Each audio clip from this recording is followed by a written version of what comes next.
तैयार हो जाइए हफ्ते के पहले दिन के बाजार के आखिरी 1.5 घंटे के एक्शन के लिए और दिन की ऊंचाइयों पर फिर से पहुंचते हुए बाजार और मजबूती के साथ एक और रिकॉर्ड ऊंचाई पर क्लोज होने को तैयार। दुनिया भर के बाजारों से बेहतरीन संकेत। तो बड़ा सवाल है कि आखिरी 1.5 घंटे में क्या करें और कैसे करें, कल की तैयारी इस पर रहेगा खास फोकस।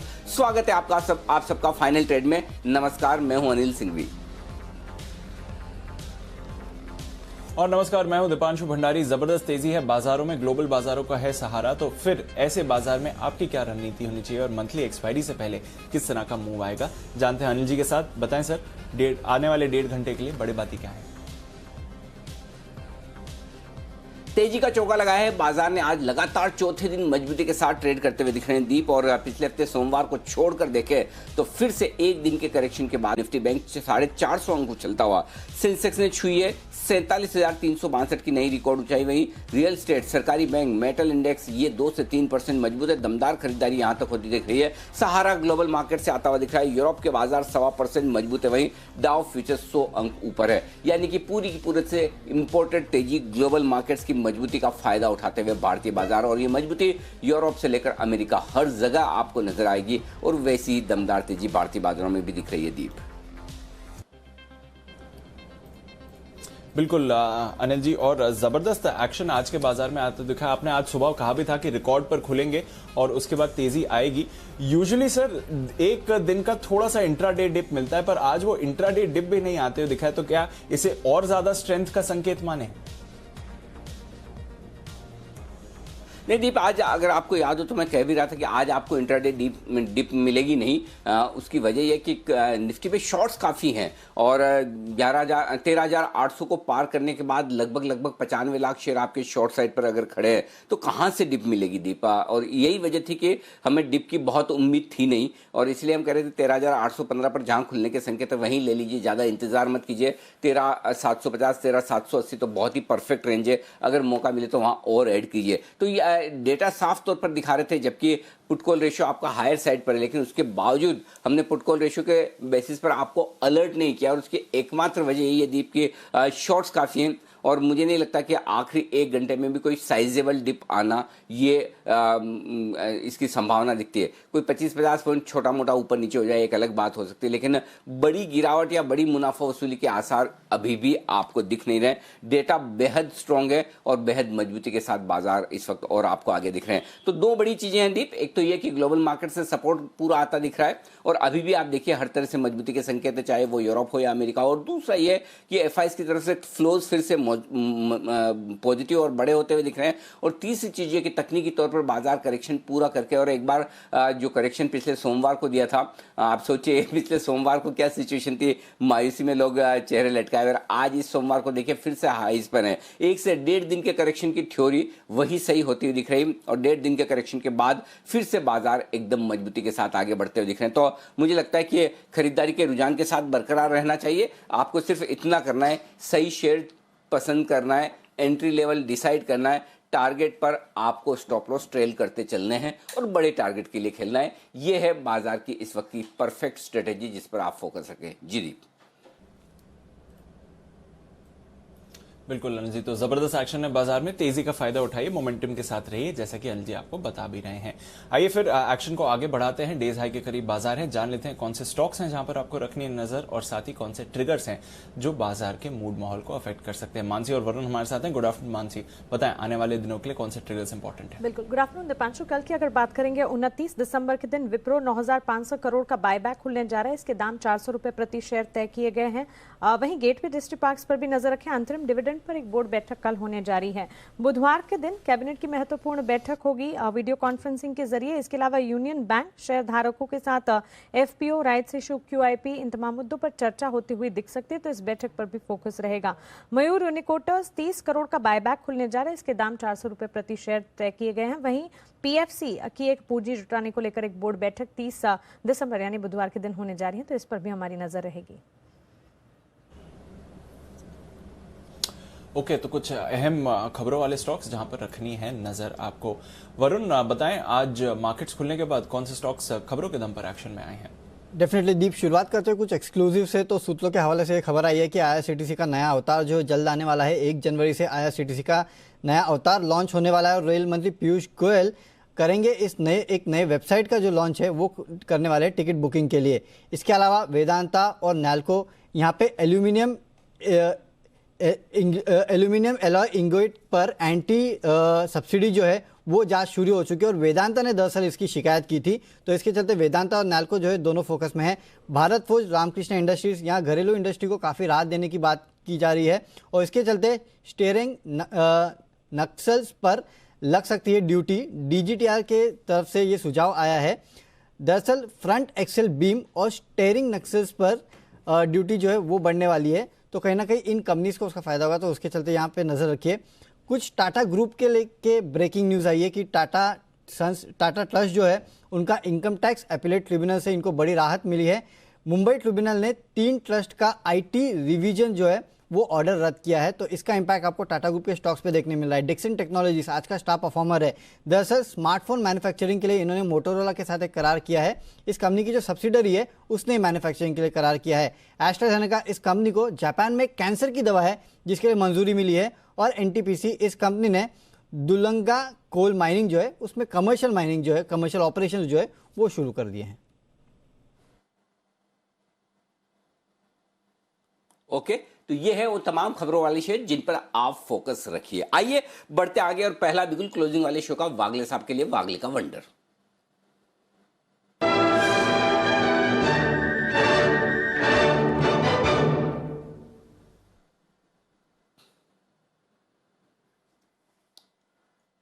बताएं वागले साहब। जी good afternoon Deepanshu, good afternoon. मुझे मेटल स्पेस में मोमेंटम दिख रहा है और मुझे लगता है मार्केट जिस तरह से पैटर्न उभर कर रहा है, closing highest point of the day पे होगा। ये एक ब्रेकआउट है क्योंकि जो भी हल्की सी corrective move during the day आई वो उसमें बाइंग आ गई। मुझे JSW स्टील बाय करना है। 380 का एक मल्टीपल रेजिस्टेंस इसने इजीली क्रॉस किया है वॉल्यूम के साथ। अभी 380, 180, 380, 250 के आसपास है, यहाँ पर बाय करें। 378.50, 379 का स्टॉप लॉस 1% का। 395 का मेरा टारगेट होगा आज और कल का टाइम फ्रेम। ओके, 395 के टारगेट के लिए करें खरीदारी आप यहाँ पर। ये है आपके लिए JSW स्टील में 382-83 के आसपास खरीदारी करने की राय। तो ये है वो स्टॉक जो बढ़िया एक्शन में इस वक्त आपके लिए आता हुआ नजर आएगा। यहाँ पर आपके लिए तेजी करने का मौका है। तेजी करने के मौके आपको दिखेंगे कई सारे और स्टॉक्स में भी जहाँ पर भरपूर एक्शन है और इन्हीं पर फोकस कर लिया जाए। इनमें से एक है अदानी एंटरप्राइजेस। 4.5-5% मजबूत होता हुआ ये शेयर आपके लिए आज के सेशन में अच्छी खासी तेजी के साथ कारोबार करता हुआ। 400 बताइए, अदानी 494 क्या करना चाहिए?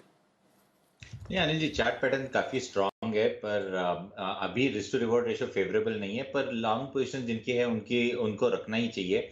480 का मेरा स्टॉप लॉस रहेगा। मेरा मानना है कि ये होल्ड करके चलना चाहिए। ये आपको 510, 525 के लेवल्स आते दिनों में देखने को मिल जाने चाहिए। ओके, अदानी एंटरप्राइजेस यहाँ पर रखिए नज़र। और आज सुबह भी हम देख रहे थे कि इस पर एक अच्छा सा मूव आते हुए दिख रहा था। मॉर्निंग सेशन में भी काफ़ी एक्टिव हो रहे थे अदानी ग्रुप स्टॉक्स और अभी भी आप देखें तो एक्शन भरपूर है। बाटा इंडिया यहाँ पर नज़र रखिए। अभी यहाँ पर एक्शन आते हुए शुरू हुआ है और पिछले कुछ मिनटों में अच्छी खरीदारी के भी संकेत आए हैं। सचिन जी भी हमारे साथ हैं। सचिन जी, बाटा इंडिया पहले भी आपसे स्टॉक पर चर्चा हुई है, 2% ऊपर है। कोई क्लोजिंग शो के लिए ट्रेड दिखता है sir? Good afternoon Deepanshu, good afternoon Anil जी।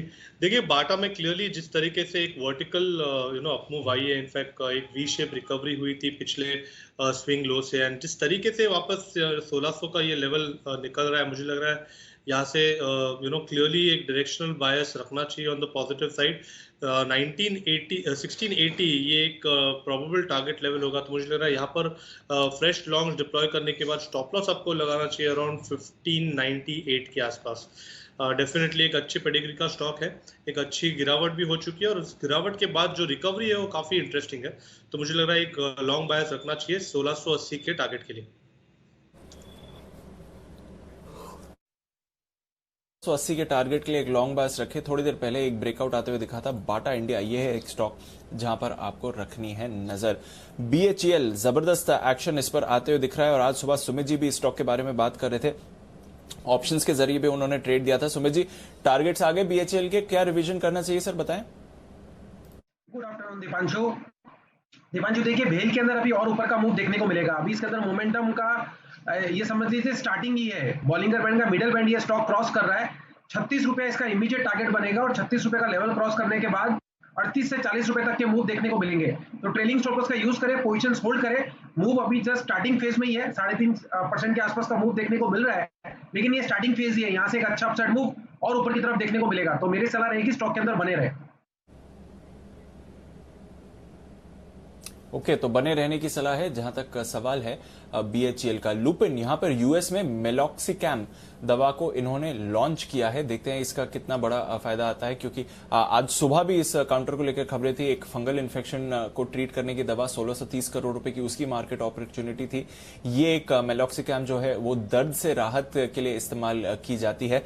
बंसल जी, अगर इस दवाई के बारे में आपको कुछ मालूम हो या किस तरह की अपॉर्चुनिटी है वो बताएं। और लुपिन थोड़ा एक्शन में आया था, 1000 के लेवल्स अभी क्रॉस नहीं कर पाया है, पर लुपिन पर कैसा एक्शन देखते हैं सर?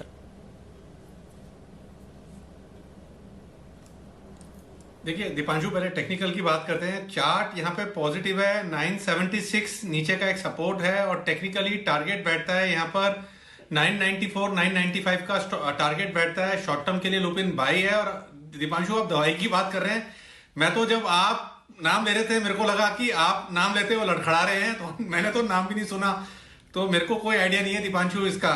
और दीपांशु, इसके साथ साथ एक गुजारिश है आपसे, एक चार्ट कॉर्नर के बिगुल की। चलिए, तो दवाई के बारे में तो थोड़ी डिटेल से निकालते हैं, पर तब तक जान लेते हैं कि बंसल जी को कौन सा स्टॉक पसंद है। बिगुल, राकेश जी, कुणाल जी के लिए चार्ट कॉर्नर।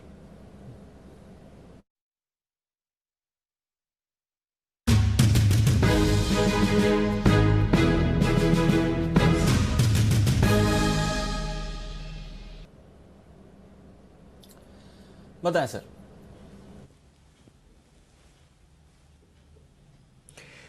दीपांशु, खरीदारी की राय है और खरीदना है टाटा मोटर्स, जिसमें आज सवेरे से अच्छी तेजी बन रही है और अब एक मेजर लेवल के ऊपर यह स्टॉक निकला है। यह लेवल है 184 रुपए 50 पैसे का, 184 हाफ का, जिसके ऊपर अभी अभी ये स्टॉक निकला है। और जिस तरह का यहाँ चार्ट स्ट्रक्चर है, स्टॉक से बड़ी तेजी की उम्मीद करनी चाहिए। बड़ी रफ्तार बढ़त आती हुई दिख रही है, वॉल्यूम एडिशन बड़ा शानदार है। Over to Rakesh ji. दीपांशु, बेहतरीन टेक्निकल रुझान है और इसी सीरीज में हम देखें तो वो लंदन के लॉकडाउन के चलते टाटा मोटर्स में शॉर्ट्स क्रिएट हुए थे और अब एक पॉजिटिव क्रॉसओवर देखने को मिल रहा है। तो 182.5 के स्टॉप लॉस के साथ टाटा मोटर को खरीदने की राय है। पहला टारगेट यहाँ पर 190 का है, दूसरा टारगेट 195 का है और टाटा मोटर्स को खरीदने की राय है।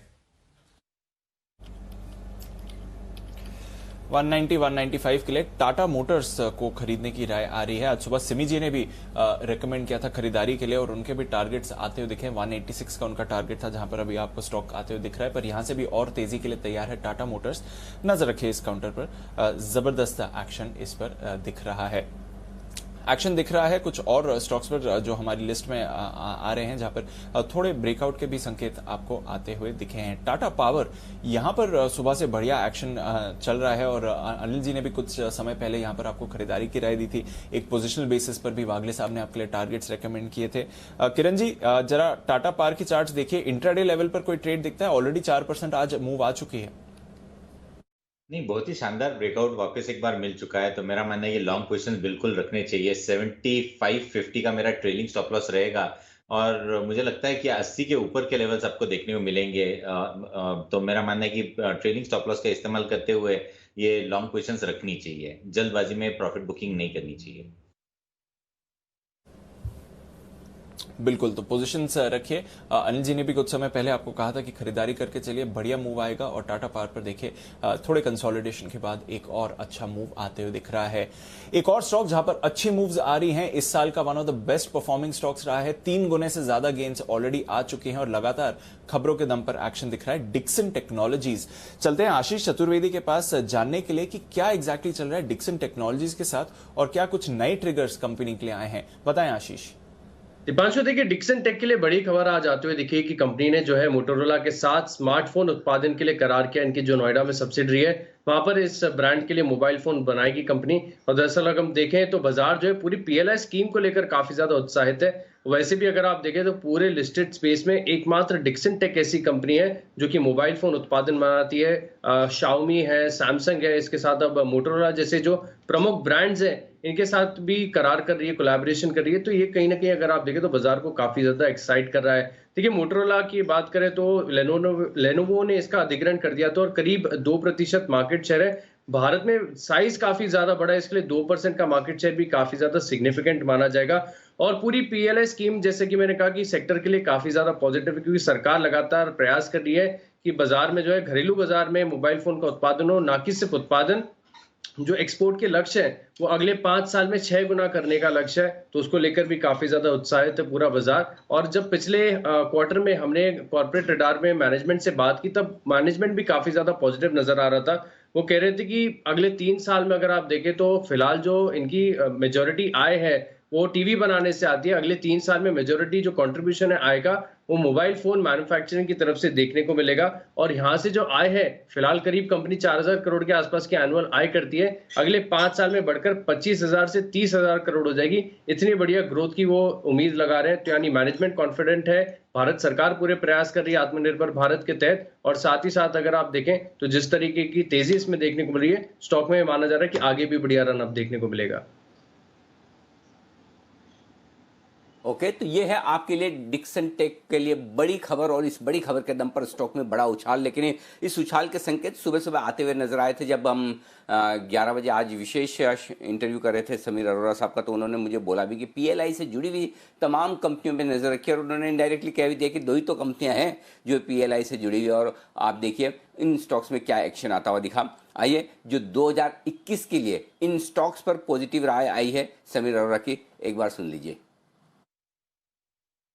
पीएलआई स्कीम वाले दोनों बेनिफिशियरीज में पैसे बने हैं और दोनों ठीक लगते हैं मुझे, क्योंकि ये ट्रेंड की इंडिया में मैन्युफैक्चरिंग की ग्रोथ तो शायद मुझे लगता है आ जाएगी, क्योंकि एक तो ड्यूटीज बड़ी हाई हैं और इंपोर्ट पे, सेकेंडली आपने इनको इंसेंटिव दे दिया, thirdly even the world wants to find China +1, चौथा अपने आप ही आपने गुस्से में चाइना के साथ क्योंकि लड़ाई हुई है तो आप भी बड़े एक्टिव होगी, उन कंपनियों को आसानी से नहीं आने देना।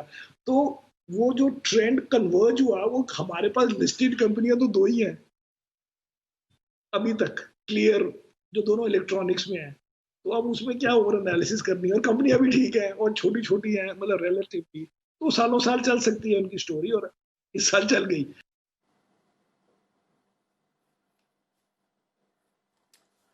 ओके, तो ये थी वो दोनों ही कंपनियां, आप समझ गए होंगे, डिक्सन टेक और अंबर एंटरप्राइजेस, जिनको होने वाला है फायदा। और देखिए बड़े दिग्गजों के कहने भर की देर होती है, और अच्छी खबर के दम पर स्टॉक आज किस तरह से तेजी के साथ तेज दौड़ लगाते हुए नजर आ रहे हैं। तो डिक्सन टेक, और मुझे याद है सिद्धार्थ सैदानी साहब ने भी डिक्सन टेक रिकमेंड किया था, और कुणाल जी राकेश जी तो खैर कई बार अपने 10 की कमाई में भी ये अंबर और डिक्सन को रिकमेंड कर ही चुके हैं। ये स्टॉक बड़ी तेज दौड़ लगाते हुए आज आपको नजर आएंगे, तो यहाँ पर भरपूर एक्शन आपको दिखेगा। आइए इसी एक्शन को आगे बढ़ाते हैं, और कुछ और स्टॉक्स जहाँ पर बढ़िया एक्शन दिख रहा है एक बार उन पर भी नजर डालते हैं। मजबूती वाले शेयरों की लिस्ट लंबी होती दिख रही है। फर्स्ट सोर्स 17% मजबूत है। बंसल जी जरा एक बार आपकी राय दीजिए, आपकी रिकमेंडेशन के बाद स्टॉक रुकने और थमने और थकने का नाम नहीं ले रहा है, क्या करना है?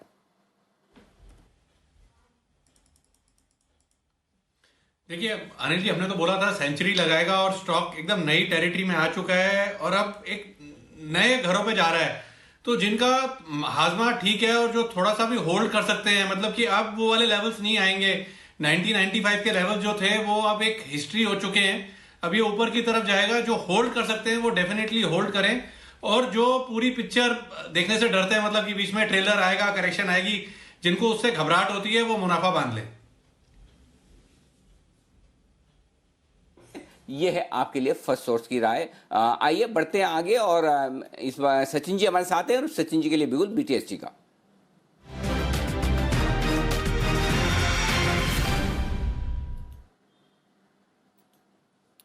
बताएं। सचिन जी क्या करना है? अनिल जी, यहाँ पर ऑटो स्टॉक्स पे थोड़ा सा दबाव है। इनफैक्ट एस्कॉर्ट्स में ऑलरेडी एक ब्रेकडाउन नजर आ रहा है। अमराजा बैटरीज भी अपने डेज लो के आसपास है, और महिंद्रा एंड महिंद्रा पे नजर है। इनफैक्ट 710 711 के आसपास इसका फ्यूचर है। लगभग कल का जो स्विंग हाई था अराउंड 722 के आसपास, वहां तक इसने एक मूव जरूर बनाई थी, बट उसके आसपास सस्टेन नहीं कर पा रहा है। एंड अगर हम ओवरऑल इसका स्ट्रक्चर देखें तो एक ब्रेकडाउन के बाद एक अच्छा पुल बैक मैच्योर हो चुका है। जिस तरीके से फिलहाल प्लेस्ड है, मुझे लग रहा है फ्रेश शॉट्स इस पर्टिकुलर लेवल पे लेने चाहिए। 700 का लेवल जैसे ही टूट जाता है तो मुझे लग रहा है 680 685 तक ये मूव एक्सटेंड होनी चाहिए। तो शॉर्ट पोजीशन बनाने की सलाह होगी M&M इस पर्टिकुलर काउंटर में 717 का स्टॉप लॉस लगाना है आपका, और 685 का फाइनल टारगेट होगा। इंट्राडे टारगेट होगा 700 का।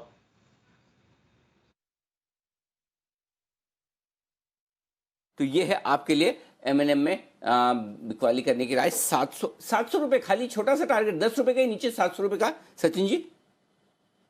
अनिल जी, इंट्राडे मैंने 700 का टारगेट दिया है। पोजिशनली मुझे लग रहा है 685 तक ये मूव एक्सटेंड होनी चाहिए BTST के नजरिए से। परफेक्ट। तो 685 का टारगेट कल तक के लिए, और आज के लिए टारगेट 700 का M&M के फ्यूचर्स में बिकवाली करने की राय सचिन जी की तरफ से। आइए बड़ी खबर की तरफ करते हैं फोकस। हमारी एग्जीक्यूटिव एडिटर स्वाति खंडेलवाल हमारे साथ है इस वक्त, और लेते हैं उनसे पूरी खबर। स्वाति, बताइए किस कंपनी से जुड़ी, क्या है खबर? खबर डिसइन्वेस्टमेंट से जुड़ी है और कंपनी का नाम है RVNL, रेल विकास निगम। यहाँ पर सरकार की डिसइन्वेस्टमेंट की प्रक्रिया तेज होते हुए नजर आ रही है। जो हमें सूत्र बता रहे हैं वो ये कि सरकार ने ऑलरेडी एक नोटिफिकेशन जारी किया जिसमें बैंकर्स और लीगल एडवाइजर्स, मर्चेंट बैंकर्स और लीगल एडवाइजर्स इस पर्टिकुलर स्क्रिप्ट के ऑफर फॉर सेल के लिए अनाउंस कर दिया गया है। तो आप देखिए, अगले साल की पहली ट्यूसडे अगर हम बात करें 5 जनवरी को 2:30 बजे यहाँ बोलियां मंगाई गई हैं मर्चेंट बैंकर्स से, और उसके बाद लीगल एडवाइजर्स से भी यहाँ बोलियां मंगाई गई हैं। कुछ नाम है जिनका यहाँ पे जिक्र करना चाहूंगी। इलारा कैपिटल और IDBI कैपिटल, इन दोनों ये दोनों कंपनीज बिड कर रही हैं इसके मर्चेंट बैंकिंग प्रोसेस के लिए। और लीगल एडवाइजर में क्रॉफोर्ड बेले और SNG एंड पार्टनर्स, ये 2 कंपनीज हैं जो बिड कर रही हैं, और उसी दिन इनका चयन हो जाएगा। तो क्लियरली सरकार यहाँ 15% जो स्टेक सेल करना चाहती है OFS के जरिए, वो करने की पूरी तैयारी में इसी साल ये कंप्लीट होगा। और आप अंदाजा लगाएंगे रफली अबाउट 500 से 600 करोड़ रुपए सरकार इस पर्टिकुलर स्क्रिप्ट से जुटाई।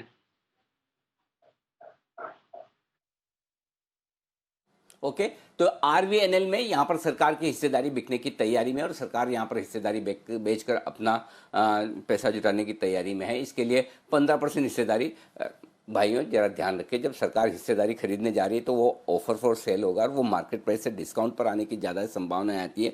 हर खबर पर कूद कर खरीदना शुरू ना करें, थोड़ा ध्यान रखें। तो RVNL 3.5% ऊपर डे हाई पर आ रहा है। तेजी का मार्केट यही होता है कि बस खबर होनी चाहिए, बिना सोचे समझे खरीदना शुरू करें। खबर को सुने समझे, ज़रूरी नहीं कि हर खबर पर आपको एक्शन लेना ही है, वो समझ कर एक्शन लें, ज़्यादा ठीक रहेगा आपके लिए। तो ये है बड़ी और एक्सक्लूसिव खबर। RVNL में सरकार अपनी हिस्सेदारी कम करने के लिए ऑफर फॉर सेल लाने की तैयारी में, लगभग 15% का ऑफर फॉर सेल आएगा। दीप?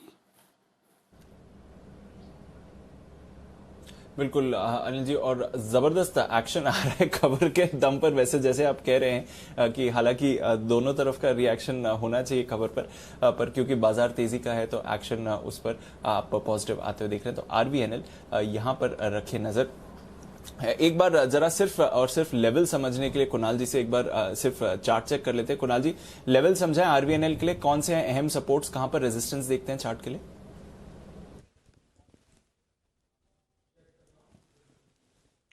देखिए, अगर चार्ट पर देखें दीपांशु, तो एक बड़ा क्लियर सपोर्ट है 22 रुपए के आसपास, 22 पर सपोर्ट है और 25 रुपए पर रेजिस्टेंस है। तो 3 रुपए के दायरे में ही ये स्टॉक काफी समय से चल रहा है, और मुझे लगता है कि कुछ और वक्त इसी दायरे में बिता सकता है। तो जब तक देखिए 24.50 के ऊपर स्टॉक ना निकले और 25 रुपए के ऊपर ना निकले, तब तक इस पर कोई नई खरीदारी की मेरी राय नहीं है। जिनके पास पोजीशन है उन्हें एक स्टॉप लॉस 22 का जरूर लगा लेना चाहिए स्टॉक को। ओके, तो ये है आपके लिए RVNL पर सलाह कुणाल जी की तरफ से। और देखिए अब स्टॉक थोड़ा और रफ्तार पकड़ते हुए, बट लेवल जो कुणाल जी ने बोले हैं ये आप ध्यान में रखें। चलते हैं सुमित जी के पास, उनके पास एक कॉल तैयार है बिगुल सुमित के सुपरहिट।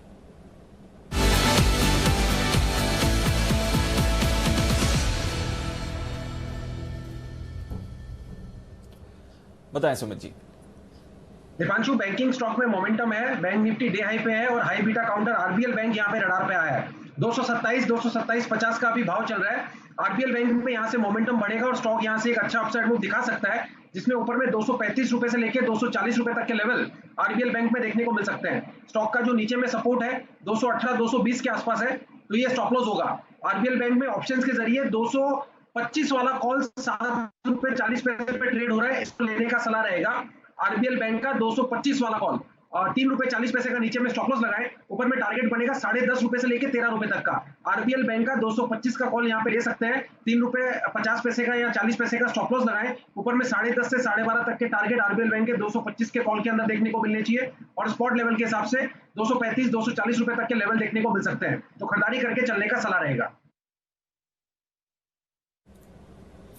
ओके, तो आरबीएल बैंक यहां पर करनी है खरीदारी। सुबह से हम हाईलाइट कर रहे थे कि कुछ हाई बीटा फाइनेंशियल नेम्स आपको एक्शन में आते हुए दिखेंगे, एग्जैक्टली वही हो रहा है। आरबीएल बैंक देख लीजिए, कैनरा बैंक देख लीजिए, हालांकि वायदा कारोबार के बैन में है। इंडिया बुल्स हाउसिंग देख लीजिए, अनिल जी ने आपको फेडरल बैंक पर खरीदारी की राय दी थी, वो स्टॉक अच्छा कर रहा है। चोला इन्वेस्टमेंट के बारे में हमने बात करी थी, वहां पर तेजी है। एमएनएम फाइनेंस यहां पर भी आपको एक्शन आते हुए दिख रहा है और आज थोड़े मूवमेंट में है। वागले साहब, एमएनएम फाइनेंस पर कोई ट्रेड बनता है सर 177 के लेवल्स पर, क्या कहेंगे आप?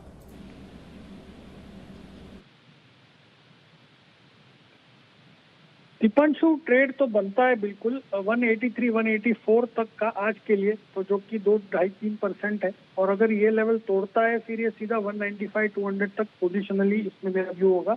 व्यू पॉजिटिव है। अभी अगर इंट्राडे ट्रेड लेते हो, मेरा टारगेट 184 का होगा, स्टॉप लॉस होगा 174 का। ओके, तो 174 का स्टॉप लॉस, 184 का टारगेट नजर रखिए एमएनएम फाइनेंस पर, जहां पर एक्शन इस समय आ रहा है। पीरामल एंटरप्राइजेस, विश्वेश जी इसके बारे में बात कर रहे थे सुबह, वहां पर भी देखिए 2.5% की तेजी आ रही है। माइंडट्री एक और स्टॉक है जहां पर हमारे एक्सपर्ट्स के साथ चर्चा हो रही थी, ये स्टॉक भी आपको अच्छे मूवमेंट में आते हुए दिख रहा है। यूनाइटेड स्पिरिट्स 1.5% का उछाल इस काउंटर पर भी आया, और यूनाइटेड ब्रूरीज ये भी अच्छा परफॉर्म कर रहा है। यूनाइटेड स्पिरिट्स पर हमने सुबह चर्चा करी थी। सचिन जी, यूनाइटेड ब्रूरीज पर कोई ट्रेड है 1150 के ऊपर, ये 1100-1200 की रेंज में अटका हुआ है, पर मूवमेंट देखते हैं इसके बियॉन्ड। लग रहा है क्लस्टर जरूर है वहां पर, बट कोई दिक्कत नहीं होनी चाहिए। इनफैक्ट ओवरऑल अगर हम ट्रेंड देखें तो काफ़ी स्ट्रांग रही है।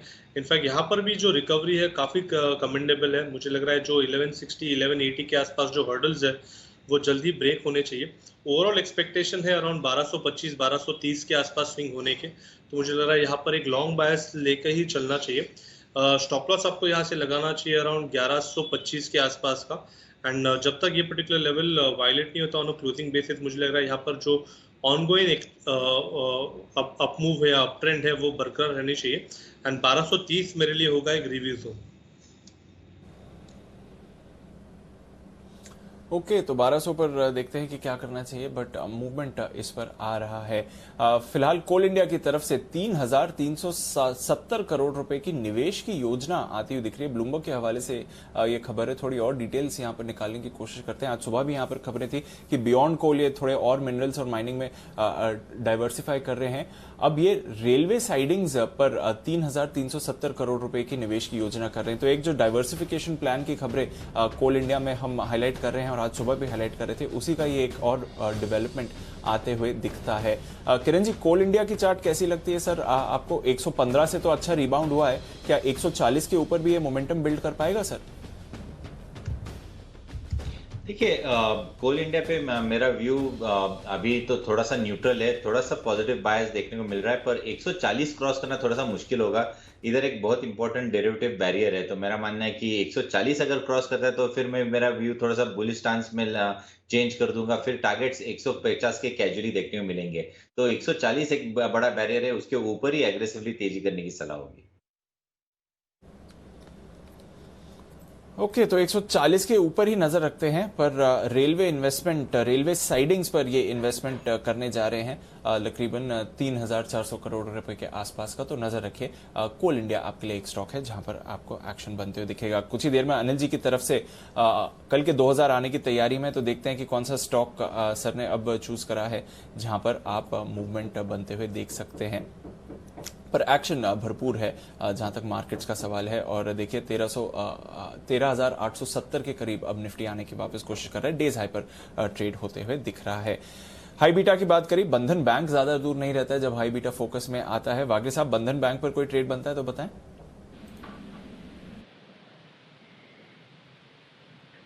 पंचू, बैंकिंग में डेफिनेटली कुछ ना कुछ तो हो ही रहा है। बंधन बैंक में स्ट्रेंथ है, लेकिन बंधन बैंक से बेटर मैं कोटक बैंक को प्रिफर करूंगा। मोमेंटम वहां पर ज्यादा है, ये 2000 के पार निकलेगा, 30-40 रुपए की मुंह आ सकती है। वैसे आपने बंधन बैंक पूछा है, मेरा 412 तक का व्यू है, 407 का भाव है, स्टॉप लॉस 403 होना चाहिए। ओके, तो बंधन बैंक पसंद है, पर उससे ज्यादा पसंद है कोटक बैंक। नजर रखिए, वहां पर भी एक्शन आपको बनते हुए दिखेगा। एक्शन तैयार है अनिल जी की तरफ से, चलते हैं और जान लेते हैं इस समय की स्ट्रैटेजी क्या है।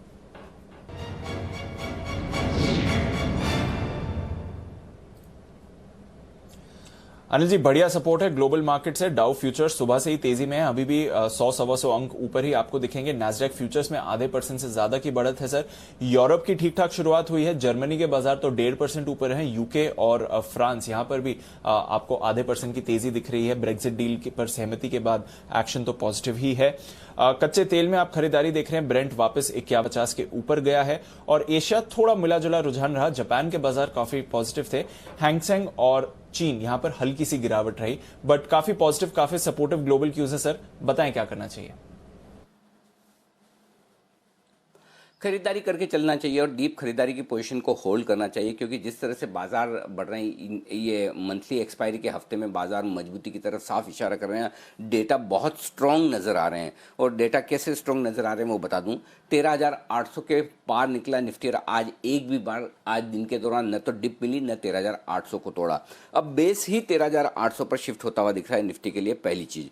दूसरी बात, और 13,850 के ऊपर निकलने के बाद निफ्टी में और मजबूती दिख रही है। मैं बता दूं, इस गुरुवार को जो एक्सपायरी होनी मंथली, उसमें 13,850 पर इस वक्त 85 लाख कॉल राइटर्स ऐसे हैं जो शॉर्ट हो चुके हैं, कॉल राइट कर चुके हैं, तो वो रिस्क पर हैं इस वक्त, क्योंकि 13,850 के आसपास या इसके ऊपर निफ्टी ट्रेड कर रहा है। तो हर एक 50 पॉइंट के अगर किसी तरह के गैप से नीचे बाजार आता है या आप करेक्शन देता है, तो वहां पर आपको शॉर्ट कवरिंग का सहारा मिलेगा। तो पहली चीज तो ये कि आपका बेस ही 13,750 13,700 पर शिफ्ट हो गया एक्सपायरी तक के लिए, पॉइंट नंबर 1। दूसरा, 13,800 के नीचे आज जाने की संभावना कम है। तीसरा, ये 13,900 के आसपास जा सकता है। तो बचे हुए समय के लिए जो आपके लिए रेंज है बाजार की, वो 13,800 से 13,900 की है, और 13,900 तक जाने की पूरी संभावना है। वहां पर थोड़ी सी रुकावट है। 34 लाख शेयर हैं कॉल्स में, जो आज 15 लाख जिसमें आज जुड़े हैं। लेकिन जिस तरह से 85 लाख शेयर ऑलरेडी शॉर्ट हो चुके हैं 13,850 के ऊपर कॉल राइटर्स, वो बाजार को गिरने नहीं देंगे, और ये शॉर्ट कवरिंग ही बाजार को ऊपर रखेगी। तो 13,900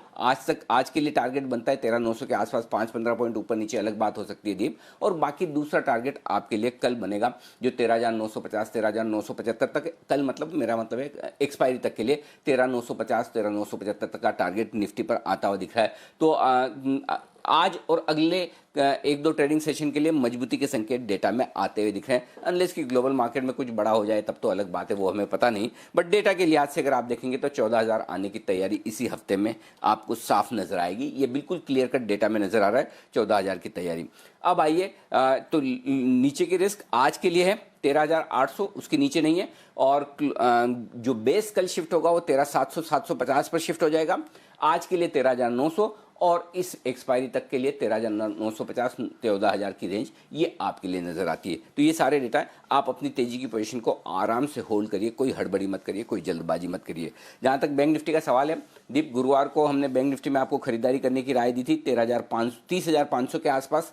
30,300 का स्टॉप लॉस दिया था, वो स्टॉप लॉस ट्रिगर नहीं हुआ। जिसने ऑप्शन में ट्रेड किया उसका स्टॉप लॉस ट्रिगर हुआ, लेकिन जिन्होंने फ्यूचर में ट्रेड किया उनके सारे टारगेट हासिल हो चुके हैं। देखिए, मैंने 30,850 तक के टारगेट दिए थे, और वो सारे के सारे टारगेट आपके सामने आ चुके हैं। 30,850 के ऊपर बैंक निफ्टी इस वक्त ट्रेड करता हुआ दिखा है। हमने कैश की बात कर रहा हूँ, फ्यूचर नहीं। 30,870 इस वक्त है, और 30,900 का टारगेट भी आ चुका है। बैंक निफ्टी के लिए आखिरी बाधा है 31,000 के आसपास, जिसे आज पार करना मुश्किल है। 13 लाख शेयरों का ओपन इंटरेस्ट है, हाईएस्ट है, लेकिन ऐसा लग रहा है कि बैंक निफ्टी कल या परसों में इस 31,000 के लेवल को पार करने के लिए तैयार होता हुआ दिख रहा है। इस वाले राउंड में 31,000 पार हो जाएगा, ऐसा दिख रहा है। डेटा में दम दिख रहा है। कैसे?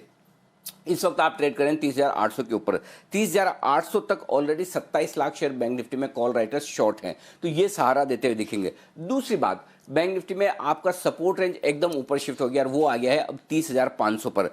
30,500 पर हाईएस्ट ओपन इंटरेस्ट से पुट में 11 लाख शेयरों का, 31,000 पर हाईएस्ट ओपन इंटरेस्ट है कॉल्स में 13 लाख शेयरों का। तो आज के लिए रेंज 30,500 31,000 है, लेकिन मुझे लगता है गैप मिलकर आपको 31,000 मिल जाएगा। तो मैं ये कहूंगा कि अगर आपने गुरुवार को बैंक निफ्टी में तेजी की पोजीशन बनाई है तो अब भी होल्ड कीजिए, अब भी मत बेचिए। पार्ट बुक करना चाहें तो ठीक है, लेकिन ऐसा लग रहा है कि इस बार वाले राउंड में बैंक निफ्टी 31,000 पार कर पाएगा, क्योंकि पिछली बार आपको याद होगा 30,700 से लेकर 30,850 की रेंज में बैंक निफ्टी ने बहुत थकाया पकाया और 31,000 को पार नहीं किया, 30,945 कुछ ऐसा हाई बनाया था। लेकिन ऐसा लग रहा है डेटा देखकर कि बैंक निफ्टी इस बार कमाल कर देगा, 31,000 पार कर देगा, ऐसा डेटा में नजर आ रहा है। तो दोनों में तेजी की पोजीशन के साथ बने रहें दीप, कहीं कोई घबराने की जरूरत नहीं है। और अगर गुरुवार को आपने ऑप्शन के बजाय फ्यूचर्स में खरीदा है तो आपके सारे टारगेट्स आ गए और उसमें प्रॉफिट भी आपको आता हुआ दिखा होगा। आइए बढ़ते आगे।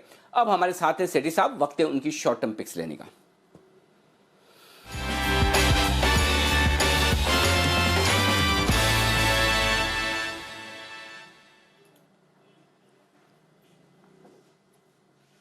सेठी साहब स्वागत है आपका। बताएं सर कितनी पिक्स हैं और किस तरह की आज के लिए? गुड आफ्टरनून अनिल जी। 2 पिक्स है, एक कैश मार्केट का स्टॉक और एक F&O का स्टॉक है। बताएं सर, करिए शुरुआत। अनिल जी, कैश मार्केट का स्टॉक पहले रेकमेंड करना चाहूंगा। कैश मार्केट का जो स्टॉक है टाटा ग्रुप की एक बहुत ही जबरदस्त कंपनी है। कंपनी का नाम है टाटा मेटलिक्स। ये कंपनी एक तो पिग आयरन बनाने के सेगमेंट में है और ये दुनिया की सबसे पहली कंपनी है जिसने ब्रांडिंग करके पिग आयरन बेचते हैं, जो टाटा इसी करके इनका ब्रांड आता है। और ये जो पिग आयरन है ये फाउंड्रीज को लगता है और यहाँ पे ये फाउंड्रीज को एनर्जी कंजम्पशन काफी रिडक्शन करता है इसका।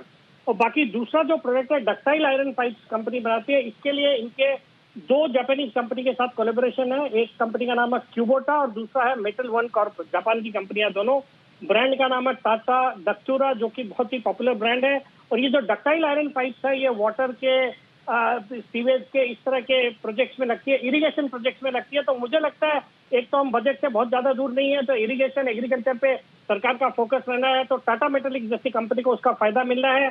सॉलिड फंडामेंटल्स है। सितंबर क्वार्टर के तो जबरदस्त नतीजे थे। ऑपरेटिंग प्रॉफिट मार्जिन था 18% का।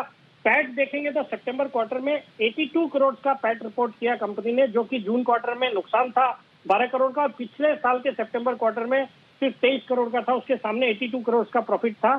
बाकी फंडामेंटली एक अच्छी कंपनी है। डेट इक्विटी रेशियो 0.23 का, अच्छी कैगर से कंपनी ग्रो हो रही है और टाटा ग्रुप की कंपनी है तो और कुछ सोचना ही है। और वैसे भी आज टाटा ग्रुप के सभी स्टॉक्स फोकस में है, तो ये स्टॉक जो कि अभी 606-7 के लेवल पे ट्रेड कर रहे हैं, मुझे लगता है इसको खरीदना चाहिए। 630 का मेरा लक्ष्य है और 595 का स्टॉप लॉस।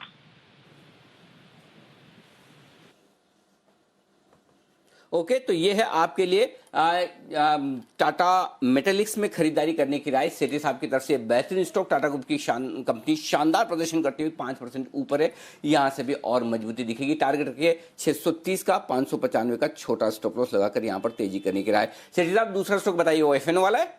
हाँ बिल्कुल अनिल जी। जो दूसरा स्टॉक है F&O स्पेस से है, एक मेटल स्टॉक है। आज मेटल स्टॉक्स वापिस से फोकस में है, तो हम स्टील स्टॉक्स भी कुछ एक्सपर्ट्स ने रेकमेंड करे हैं। मैं यहाँ से मुझे आज अच्छा लग रहा है नेशनल एल्यूमिनियम नाल्को, जो कि अभी 42 रुपए के लेवल पे ट्रेड करता है। देखिए ये भी फंडामेंटली बहुत अच्छी कंपनी है। एक one of the lowest cost aluminium producer है। इनके एक फुल्ली इंटीग्रेटेड ऑपरेशन है। आप जो भी इनका रॉ मटेरियल की रिक्वायरमेंट है वो सब इनके पास है, प्लस कैप्टिव पावर सप्लाई है, जिसके कारण से इनका कॉस्ट ऑफ प्रोडक्शन भी काफी कम है। ये स्टॉक जो कि अभी 42 रुपए के लेवल पे ट्रेड करता है, इसमें खरीदारी करने की सलाह है। मेरा शॉर्ट टर्म में इसमें टारगेट है 45 रुपए का, स्टॉप लॉस रखना है 41 रुपए का। नहीं ओके, ये है आपके लिए नेल्को का फ्यूचर्स खरीदारी करने की राय। क्या बात है, नेल्को के फ्यूचर्स की हम आज सुबह ही बात कर रहे थे सेठी साहब, और ये स्टॉक भी तेज दौड़ लगाने को तैयार है। और अगर आपकी रिकमेंडेशन है तो फिर कहना ही क्या। अगर आपकी इजाजत हो तो मैं नेल्को के एक्सपर्ट हमारे सुमित जी हैं, जो हमेशा इस स्टॉक पर बहुत ही तगड़ी और बहुत क्लियर कट और मजबूत ओपिनियन देते हैं। सुमित जी की मदद ली जाए। Sumit ji life line use कर रहे हैं हमारे सेठी साहब, बताइए, मदद कीजिए अपने दोस्त। बिल्कुल अनिल जी, बहुत बहुत शुक्रिया, बहुत बहुत धन्यवाद। ये स्टॉक 30 रुपए के लेवल से कंटिन्यूसली रेकमेंड कर रहे हैं और आपके बर्थडे वाले दिन से ये स्टॉक रेकमेंड किया हुआ है, तो स्टॉक तो चलना ही है अनिल जी। और अभी स्टॉक यहाँ से 44-45 रुपए के लेवल जल्दी ही दिखाने को तैयार है, और ये लेवल्स अगर एक बार ब्रेक कर दे तो 50 रुपए तक का मूव भी नेल्को के अंदर देखने को मिल सकता है। तो सदाबहार सेठी साहब ने एकदम बाहर खिलाने वाला स्टॉक सिलेक्ट किया है। ये यहाँ से एक अच्छा अपसाइड मूव दिखाएगा 45 का इमीडिएट टारगेट है, उसके बाद और ऊपर के मूव देखने को मिलेंगे। ये है आपके लिए राय नेल्को पर खरीदारी करने की। सेठी साहब आ गया है क्लियर कट सिग्नल बाय का सुमित जी की तरफ से भी, और मैं भी इस मामले में आपके साथ हूं। ये स्टॉक कमाल दिखाने की तैयारी में, तो बेहतरीन स्टॉक है जहां पर आपको करनी है तेजी। नेल्को और टाटा मेटल्स दो स्टॉक लेकर आए, मेटल से जुड़े हुए ये स्टॉक है आपके लिए सेठी साहब की तरफ से। आइए बढ़ते आगे, कुछ बेहतरीन कॉल्स आपके लिए आने की तैयारी में। पहला बिल्कुल किरण जी के लिए, किरण का कमाल।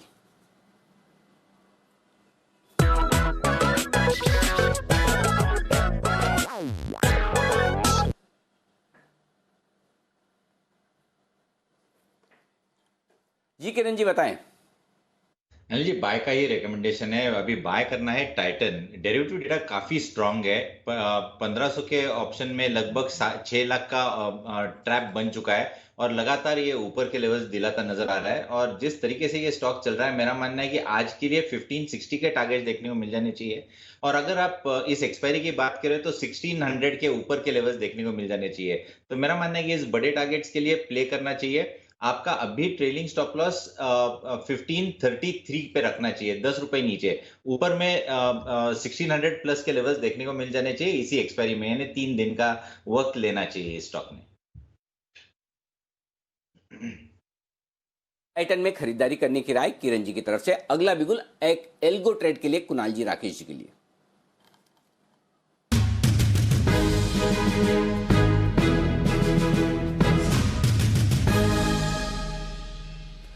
बड़े दिनों बाद एल्गो ट्रेड आता हुआ दिख रहा है कुणाल जी राकेश जी की तरफ से। बताइए सर, क्या कमाल करने वाले हैं आप?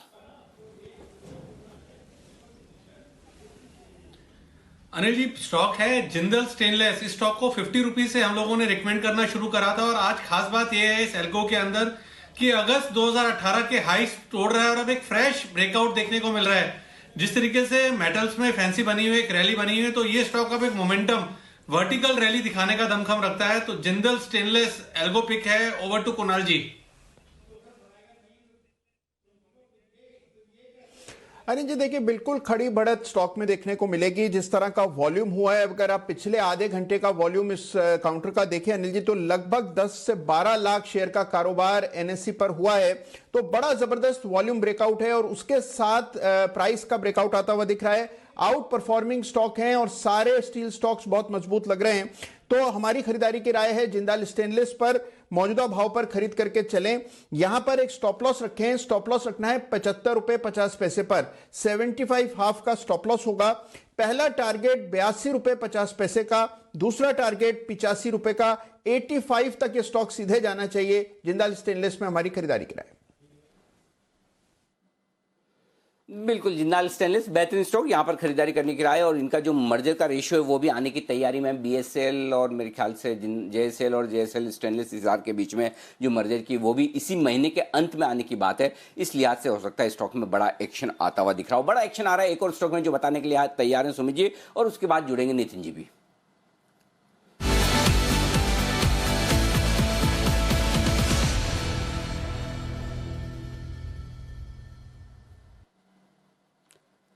बताएं सुमित जी। अनिल जी, कैश वाले स्टॉक्स में मोमेंटम है और ये जो स्टॉक मैं बताने जा रहा हूं इसके अंदर एक अच्छा खासा मोमेंटम बिल्टअप हुआ है और ये स्टॉक एक यहां से अच्छा खासा जंप लगाने को, भागने को तैयार है। तो जो लोग मोमेंटम खेल सकते हैं, स्टॉप लॉस से काम कर सकते हैं, उन लोगों के लिए कॉल है। अनिल जी, स्टॉक का भाव चल रहा है 17 रुपए 75 पैसे, 17 रुपए 85 पैसे, 17.75, 17.85। स्टॉक का नाम है MEP इंफ्रा, MEP इंफ्रा, जिसका सिंबल है MEP। ये स्टॉक के अंदर अनिल जी मोमेंटम बिल्टअप होगा। स्टॉक के अंदर अच्छा खासा वॉल्यूम देखने को मिल रहा है, एक अच्छा खासा आज प्राइस एक्शन देखने को मिल रहा है। पिछले 7 से 11 दिन के फॉल के बाद आज स्टॉक का पहला दिन है जब स्टॉक ने एक अपसाइड मोमेंटम दिखाने की शुरुआत करी है। 200 DMA लेवल तोड़ा है और ये स्टॉक मेरे को लग रहा है यहां से 8 से 10% का मिनिमम अपसाइड मूव दिखाने को तैयार है।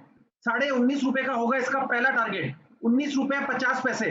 ये लेवल टूटने पे 21 रुपए तक का मूव इसी रैली के अंदर MEP इंफ्रा के अंदर देखने को मिलना चाहिए। 16 रुपए 50 पैसे के स्टॉप लॉस से MEP इंफ्रा में खरीदारी करें। 19.50 से लेके 21 रुपए तक के टारगेट 1 से 2 दिनों में MEP इंफ्रा में देखने को मिलने चाहिए। तो एक स्ट्रॉन्ग मोमेंटम बिल्टअप हुआ है, 2 दिन के लिए इसके अंदर ट्रेड करें।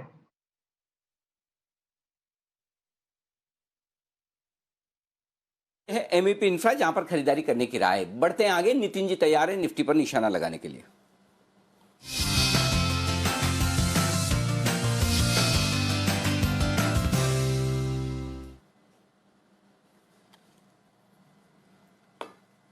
बताएं नितिन जी।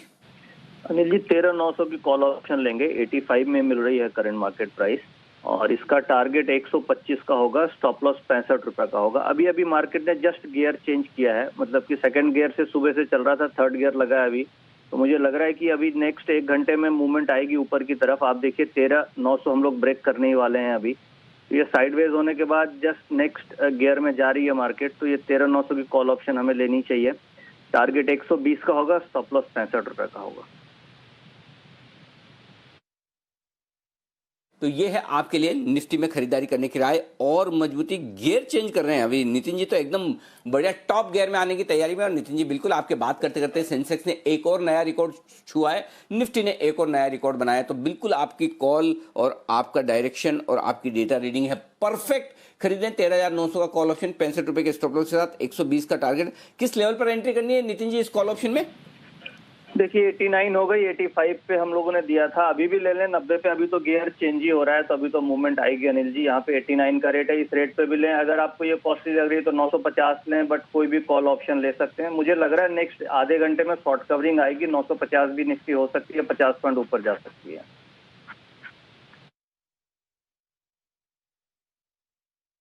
मिनटों में और तेजी होने की राय। और इस बीच एमईपी इंफ्रा, अच्छा नितिन जी आप निफ्टी के अलावा और कोई स्टॉक या बैंक निफ्टी में भी देना चाहते हैं सर? मैं जी निफ्टी में ही देना चाह रहा हूँ, यही पैसे मिल गए तो अच्छा पैसा मिल जाएगा। तो निफ्टी पे है जिसपे हाई प्रोबेबिलिटी ट्रेड लग रही है, तो इसको लेना चाहिए। ओके, तो ये है आपके लिए राय, निफ्टी और बैंक निफ्टी यहां पर मजबूती के साथ ट्रेड करें। और अभी थोड़ी देर पहले आपको, थोड़ी देर के अभी 2 मिनट पहले ही एमईपी इंफ्रा बोला था सुमित जी ने, और वो टारगेट 1950 वाला हासिल भी हो गया है। क्या दौड़ लगा रहा है भाई, गजब, 18 रुपए वाला 1950 सीधा। सुमित जी क्या मतलब, अगर आपका ऐसा ही मिडास टच है तो फिर एक स्टॉक के साथ रुकिए मत, आने दीजिए धमाधम लगातार। बिल्कुल ये तो वैसा ही माहौल है, बताइए क्या करना है अब? अनिल जी देखिए, मैंने कहा भी था कि ये स्टॉक भागने वाला है, सैटेलाइट वाला स्टॉक है। आप देखिए 8% का मूव आया है सिर्फ 5 मिनट में। मैंने तो 1-2 दिन सोचा था, तो एकदम स्ट्रॉन्ग मोमेंटम है। ट्रेलिंग स्टॉप लॉस का यूज करें, और ये सब स्टॉक्स के अंदर जब मोमेंटम आता है तो मेरा सबसे रिक्वेस्ट है, किसी भी हालत में बिना स्टॉप लॉस के काम नहीं करना है, ट्रेलिंग स्टॉप लॉस लगाते जाना है। और जिसका स्टमक एपेटाइट बढ़ता है वो प्रॉफिट बुक करके निकल भी सकता है। 10% का मूव मुश्किल से 10 मिनट में नहीं होता है और देखने को मिलता है, तो क्लास मूव है। एमईपी इंफ्रा अभी भी ऊपर जाने का दमखम रखता है, 21 रुपए तक का मूव के लिए होल्ड कर सकते हैं, लेकिन ट्रेलिंग स्टॉप लॉस का यूज करें कॉस्ट के ऊपर का। ओके, तो ट्रेडिंग स्टॉप लॉस के साथ ट्रेल करें, बट पहली बार 47,400 के पार आपको सेंसेक्स दिख रहा है। 13,900 पर अब जाने के लिए निफ्टी पहली बार ये लेवल्स क्रॉस करने के लिए तैयार है। तो रिकॉर्ड ऊंचाई पर बाजार और जबरदस्त तेजी का माहौल इस समय बन रहा है। इस बीच जो मार्केट का बढ़िया मोमेंटम है उसको कुछ खबरों का भी सहारा मिलते हुए दिख रहा है। दिग्गज कंपनीज के एडवांस टैक्स कैसे रहे हैं और यहां से क्या ट्रेंड समझना चाहिए, ये बताने के लिए हमारे साथ जुड़ रहे हैं वरुण बताएं ट्रेंड क्या निकल कर आ रहा है? देखिए ट्रेंड तो दीप ये निकल के आ रहा है कि एडवांस टैक्स जो है उसमें आपको अच्छी खासी बढ़ोतरी देखने मिली है। देखिए हुआ ये था कि जब कोविड इम्पैक्ट देखने मिला था मार्च के आसपास, तब हमने देखा था कि कहीं ना कहीं जो एडवांस टैक्स है उसमें कमी आ गई थी। जाहिर सी बात है लोगों के बिजनेस जो है वो इम्पैक्ट हुए थे, तो उसी का इम्पैक्ट आपको देखने मिला था। लेकिन उसके बाद Q2 में थोड़ा टर्न अराउंड देखने मिला, और अब Q3 में अगर आप देखें तो एडवांस टैक्स में अच्छी खासी बढ़ोतरी देखने मिली। यानी कि क्वार्टर अगर आप देखें तो एडवांस टैक्स में अच्छी खासी बढ़ोतरी देखने मिली। इनफैक्ट Q3 में जो है एडवांस टैक्स में करीब 10% के आसपास का इजाफा देखने मिला है। जिन कंपनीज ने अच्छा खासा एडवांस टैक्स भरा है उसमें देखिए सबसे आगे तो बैंकिंग काउंटर्स है, जिसमें ICICI bank, Kotak Mahindra bank, SBI, HDFC bank, ये वो कंपनियां हैं जिनके एडवांस टैक्स में अच्छी खासी उछाल देखने मिला है। 3 से करीब 16-17% के आसपास का उछाल देखने मिला है। दिग्गज L&T, इस कंपनी का एडवांस टैक्स देखिए करीब 478% बढ़ा है। ये 275 करोड़ से बढ़ के 1595 करोड़ पे आया है। IOC 24% की बढ़ोतरी, इन्फोसिस 19% की बढ़ोतरी, टेक महिंद्रा 14.5% की बढ़ोतरी। यानी कि बैंकिंग के बाद IT काउंटर्स है जहां पे एडवांस टैक्स में अच्छी खासी बढ़ोतरी देखने मिली है। इसके रीजंस काफी सारे हो सकते हैं कि कैसे कैसे सुधार हो रहा है, तो कहीं ना कहीं आपको उनके फाइनेंशियल्स में देखने मिल रहा है और उसके वजह से बढ़ रहा है। लेकिन इसके अलावा याद रखिए पिछले साल Q3 में कहीं ना कहीं Q3 के जस्ट पहले जो टैक्सेस थे उनमें कटौती भी की गई थी, तो उसके बाद से जो बेस है वो हाई हो गया और इस बार का बेस लो हो गया। इसके लिए आप देख रहे हैं कि कहीं ना कहीं वो बढ़ोतरी देखने मिल रही है। इसके अलावा एक बात और याद रखिए, ऐसा नहीं है कि सारी कंपनीज के एडवांस टैक्स अच्छे हैं, ऑटो कंपनीज की हालत थोड़ी खराब है। हीरो मोटोकॉर्प और मारुति देखिए, इनके एडवांस टैक्स में करीब 22 से 40% के आसपास की कमी देखने मिली है। तो ऑटो को अगर आप छोड़ दें तो उसके अलावा ज़्यादातर कंपनीज जो और खासकर बैंकिंग और टेक्नोलॉजी कंपनीज, वहाँ पे एडवांस टैक्स के नंबर्स जो है वो काफ़ी अच्छे नजर आ रहे हैं। बिल्कुल, तो बढ़िया सहारा एडवांस टैक्स के नंबर्स और दिग्गज कंपनीज के एडवांस टैक्स के नंबर्स भी एक अच्छी रिकवरी के संकेत दे रहे हैं। चोपड़ा साहब भी हमारे साथ जुड़ रहे हैं। चोपड़ा साहब, कैसे देखें ये जो ट्रेंड वरुण बता रहे हैं, स्पेशली बैंक्स, टेक्नोलॉजी, कुछ कैपिटल गुड्स कंपनीज की तरफ से बढ़िया एडवांस टैक्स रिटर्न्स आ रहे हैं, तो यही संकेत है कि अंडरलाइन इकोनॉमी में भी स्ट्रेंथ दिख रही है? नमस्कार।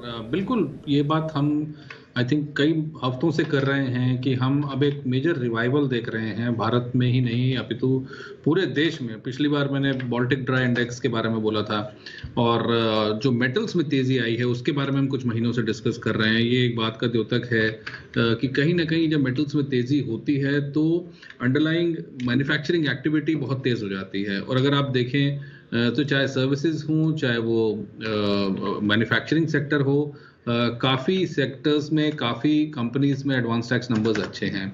ऑटो में एक लैग जरूर देखने को मिल रहा है, बट मुझे लगता है ऑटो भी धीरे धीरे रिकवर करेगा क्योंकि इसने सिग्नल्स बहुत अच्छे दिखाए हैं। और एक और प्रॉब्लम जो ऑटो में अभी देखने को मिली वो ये कि इनपुट कॉस्ट सडनली बहुत बढ़ गई। अगर आप मेटल्स का आप प्राइस देखें तो किसी भी मेटल में जो इंडस्ट्रियल मेटल है उसमें 30% से ऊपर की ही बढ़ोतरी हुई है, कुछ तो 40% तक भी बढ़े हैं मेटल्स पिछले एक साल में। तो कहीं ना कहीं इनपुट कॉस्ट बढ़ गई है तो प्रॉफिटेबिलिटी हिट हुई है। जब प्रॉफिट हिट होता है तो जाहिर बात है कि टैक्स की कमी हो जाती है। तो ये भी एक मेजर कारण हो सकता है ऑटो स्पेस में। मगर मैं आई एम फेयरली बुलिश कि यहाँ से इकोनॉमी रिवाइव करनी चाहिए। थोड़े बहुत करेक्शंस आते रहेंगे मार्केट में, मगर उसमें घबराना नहीं है। मुझे नहीं लगता कि बहुत भारी भरकम मंदी आने वाली है या क्रैश आने वाला है। करेक्शंस जरूर आएंगे, वो बुल मार्केट करेक्शंस होंगे। और एक और चीज़ मैं कहना चाहता हूँ कि क्वालिटी स्टॉक्स में, क्वालिटी मिड कैप्स में एक अच्छी तेजी देखने को मिल रही है। सेक्टर वाइज अगर हम देखें, मुझे लगता है कि अब टेक्सटाइल सेक्टर में अच्छी तेजी बननी चाहिए, होटल्स में तेजी बननी चाहिए जो बिल्कुल ही लैगार्ड्स हैं। पेपर क्षेत्र में भी मुझे लगता है कि काफ़ी एक्शन देखने को मिलेगा। ये वो सेक्टर्स है जो छूटे हुए थे। रियल एस्टेट में ऑलरेडी हम तेजी देख चुके हैं, इंफ्रा स्पेस में और कैपिटल गुड्स में ऑलरेडी हम तेजी देख रहे हैं। L&T का आपने ही बताया कि एडवांस टैक्स नंबर्स बहुत ही अच्छे हैं, तो इसका मतलब ये है कि अंडरलाइंग ऑर्डर्स बहुत अच्छे हैं इनके पास। और इस ऑर्डर बुक को क्योंकि पिछले 7-8 महीने में कुछ काम नहीं हो पाया तो उस लैग को ये लोग पूरा करेंगे और काम जब आएगा तो जाहिर बात है कि कैश फ्लोज भी ठीक होंगे। तो आई एम फेयरली बुलिश कि आने वाले समय में हम बाजार के ऊपरी स्तर देखेंगे और इकोनॉमी में रिवाइवल जरूर देखेंगे। बिल्कुल, तो इकोनॉमी रिवाइवल के संकेत आ रहे हैं। लार्ज कैप्स के एडवांस टैक्स नंबर्स से भी भरोसा मिल रहा है और आप इन सभी स्टॉक्स में आज बढ़िया एक्शन देख रहे हैं जिसके दम पर बाजार फिर रिकॉर्ड ऊंचाई पर जाते हुए दिख रहे हैं। 13,900 का इंतजार है निफ्टी पर तब तक कुछ और स्टॉक्स जो आज बढ़िया एक्शन दिखा रहे हैं। हमने देखा किस समय से लिस्टिंग के बाद बर्गर किंग में जबरदस्त तेजी आई। बेक्टर्स पहले दिन अच्छा डेब्यू रहा, आज थोड़ी मुनाफा वसूली ऑफ कोर्स स्टॉक देख रहा है। पर वेस्ट लाइफ डेवलपमेंट यहां पर भी नजर रखिए, थोड़ा साइडलाइन हो गया था पर यहां पर भी एक्सपेंशन प्लान्स के दम पर स्टॉक एक्शन में आते हुए दिख रहा है। जानते हैं आशीष के साथ क्या है इनके नए प्लान्स। आशीष बताएं क्या चल रहा है वेस्ट लाइफ डेवलपमेंट में। देखिए, वेस्ट लाइफ डेवलपमेंट पर फोकस करना होगा क्योंकि कंपनी ने जो है देर रात अपडेट देकर ये बताया कि कंपनी ने अब जो नए स्टोर्स है इन्हें खोलने की शुरुआत कर दी है। पैंडेमिक में हमने देखा था कि जो नए स्टोर्स खोलने की रफ्तार थी काफी धीमी पड़ गई थी। अब फिलहाल अगर आप देखें तो चेन्नई और मुंबई में कुल मिलाकर 4 स्टोर्स इन्होंने खोले हैं, जहां पर अगर आप देखें तो 31 दिसंबर तक फुल्ली ऑपरेशनल हो जाएंगे 4 स्टोर। और ये काफी ज्यादा इंपॉर्टेंट माना जा रहा है क्योंकि जैसा कि हमने देखा था कि पूरे सेक्टर में लॉकडाउन का और खासतौर पर कोरोना वायरस का काफी ज्यादा असर देखने को मिला था, लेकिन कंपनी के क्योंकि सप्लाई चेन काफी बढ़िया है और खासतौर पर इनका जो डिलीवरी बिजनेस है, ऐप बेस्ड जो इनके ऑर्डर्स आते हैं, इसमें काफी बढ़िया एक उछाल देखने को मिला, जिसके चलते आप देखें कि यहाँ पर बढ़िया तेजी देखने को मिली। इसके अलावा अगर आप देखें तो मैनेजमेंट भी आगे की ग्रोथ आउटलुक को लेकर काफी ज्यादा कॉन्फिडेंट है, मान रहे हैं कि यहाँ से बढ़िया ग्रोथ आगे भी देखने को मिलेगी, नए नए स्टोर्स वो ओपन करते जाएंगे। और एक और खास बात जिसके कारण आप देखिए कि बाजार में बढ़िया तेजी देखने को मिली, वो है कि ये जो पेरेंट कंपनी है मैकडॉनल्ड्स, इनको जो रॉयल्टी भुगतान करते हैं वो 4% पर बिना बदलाव के बरकरार रहा है। बाजार में कहीं ना कहीं थोड़े से कंसर्न्स थे कि यहाँ पर हल्की आधे % की बढ़ोतरी देखने को मिल सकती है। अब ये नहीं हुआ है, तो ये भी एक मेजर ओवरहैंग है जो खत्म हो गया है। और फिलहाल अगर आप तिमाही के अंत तक देखें तो कंपनी के पास 315 स्टोर्स है वेस्टर्न और सदर्न पार्ट में, भारत में मिलाकर कुल। तो यहाँ से एक बढ़िया ग्रोथ को लेकर मैनेजमेंट कॉन्फिडेंट है, इसका ये असर देखने को मिला। बढ़िया ग्रोथ को लेकर मैनेजमेंट कॉन्फिडेंट है और इस पूरे सेक्टर में एक बार फिर से दमदार एक्शन आ गया है रीसेंट प्राइमरी मार्केट एक्टिविटी की वजह से भी। तो नजर रखिए वेस्ट लाइफ डेवलपमेंट पर भी। सुमित जी एक बार जरा चार्ट चेक भी दें। आज तो ऑफकोर्स 2-2.5% की तेजी दिखा रहा है, वेस्ट लाइफ में किस तरह का मूवमेंट देखते हैं? देखिए वेस्ट लाइफ के अंदर भी थोड़ा सा कंसोलिडेशन देखने को मिल रहा है, लेकिन ओवरऑल मेरे को ऐसा लगता है कि स्टॉक यहाँ से ऊपर का मूव दिखाने को तैयार है। 440 के आसपास स्टॉक में बाइंग मोमेंटम बन रहा है, जिसमें आने वाले दिनों में 460 रुपए से लेकर 470 रुपए तक का मूव देखने को मिल सकता है। और स्टॉक का नीचे में जो सपोर्ट है 430 के आसपास है। जिन्होंने बाय का पोजीशंस बना रखा है वो अपना पोजीशंस होल्ड करें, और यहाँ पे 430 के स्टॉप लॉस से फ्रेश भी लिया जा सकता है। 450 460 ये टारगेट्स ऊपर में देखने को मिलने चाहिए।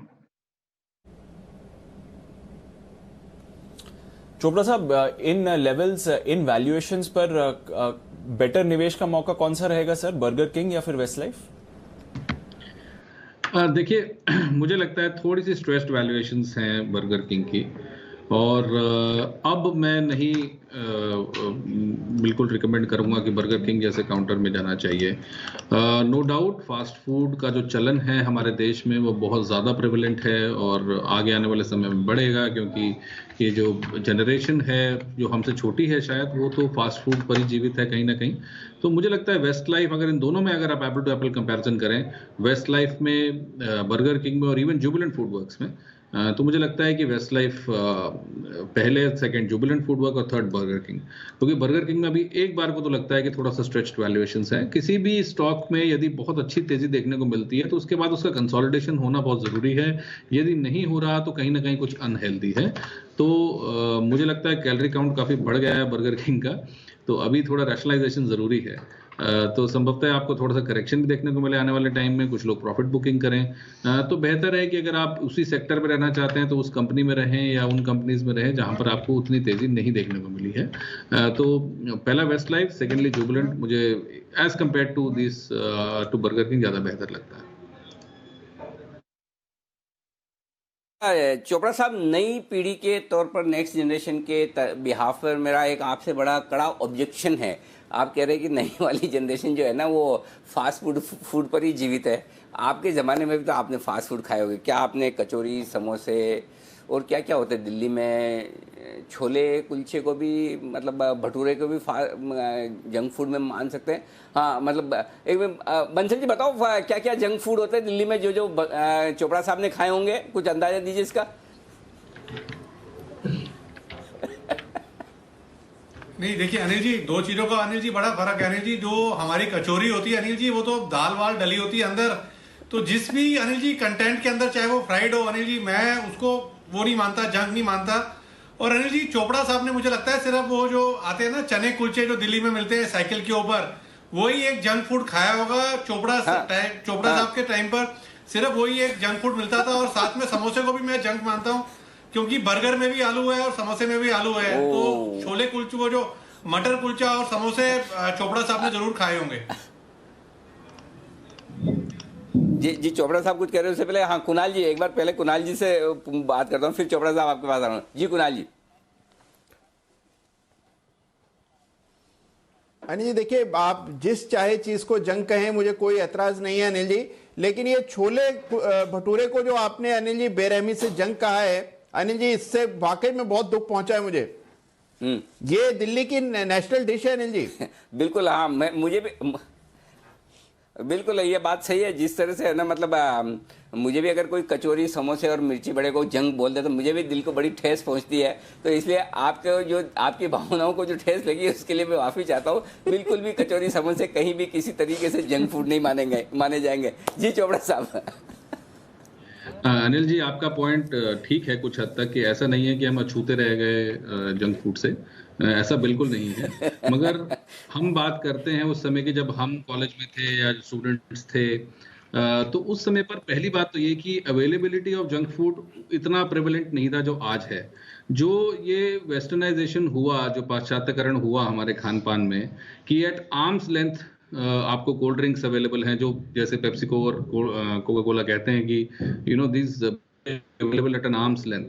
तो उसी प्रकार से आज गली गली में बहुत जो जो जो स्मॉल स्टोर्स हैं या जो छोटी दुकानें हैं जहां पर जंक फूड मिलता है, वो अब ज्यादा हैं एज कम्पेयर टू हमारे जमाने में हलवाई हुआ करते थे या जो कुछ शॉप्स हुआ करती थी मिठाई की, वहां पे हम जाया करते थे और वो भी इतना नहीं होता था। मगर अब जो है वो चलन बहुत ज्यादा बढ़ गया है एज कम्पेयर टू आज से 20, 25, 30 साल पहले। और मुझे लगता है कि अब लोगों को फास्ट फूड की ज़्यादा आदत है। सेकेंडली, जो हमारे टाइम पे जो औरतें थी, जैसे हमारी माएँ थी, वो घरों में हाउसवाइफ्स होती थी, वर्किंग नहीं थी। मगर ये भी ऐसा हुआ कि जब वर्किंग वुमेन का कल्चर बढ़ा या वर्किंग वुमेन ज़्यादा हुई, तो उसमें घर में खाने कम बनने लगे और लोगों को एक कम्फर्ट फूड की आदत पड़ गई, जो कि आसानी से अवेलेबल हो और फास्ट फूड भी हो। तो कुछ फर्क तो है, ऐसा नहीं है अनिल जी कि हम लोग अछूते रहे, नो डाउट। इसमें हम लोगों ने भी काफी आनंद उठाया है मिर्ची वड़ों का और समोसों का। बट हाँ, मुझे लगता है कि अब जो घर पे बैठ के ऑर्डर करना, वो प्रॉब्लम है।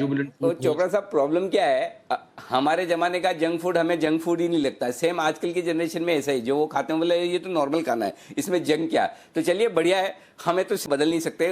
उसकी हेजिंग करने के लिए जो जंक फूड के स्टॉक है वो खरीद कर पोर्टफोलियो में रख दे, वो ज्यादा बढ़िया है। आइए बढ़ते आगे और एक बड़ी और एक्सक्लूसिव खबर की तरफ। और ये खबर वाकई में बहुत बड़ी और बहुत काम की है और बहुत ही मजबूत और इंटरेस्टिंग पीएसयू कंपनी से जुड़ी हुई। जी हाँ, एक और सरकारी कंपनी डाइवेस्टमेंट के लिए तैयार होती हुई दिख रही। कौन सी है वो कंपनी, क्या है खबर, बताने के लिए तैयार है हमारे संवाददाता चेतन भूटानी जुड़ रहे हैं हमारे साथ इस वक्त नई दिल्ली से, जिनके पास है ये बड़ी खबर, एकदम फ्रेश, एकदम ताजा। बताइए चेतन।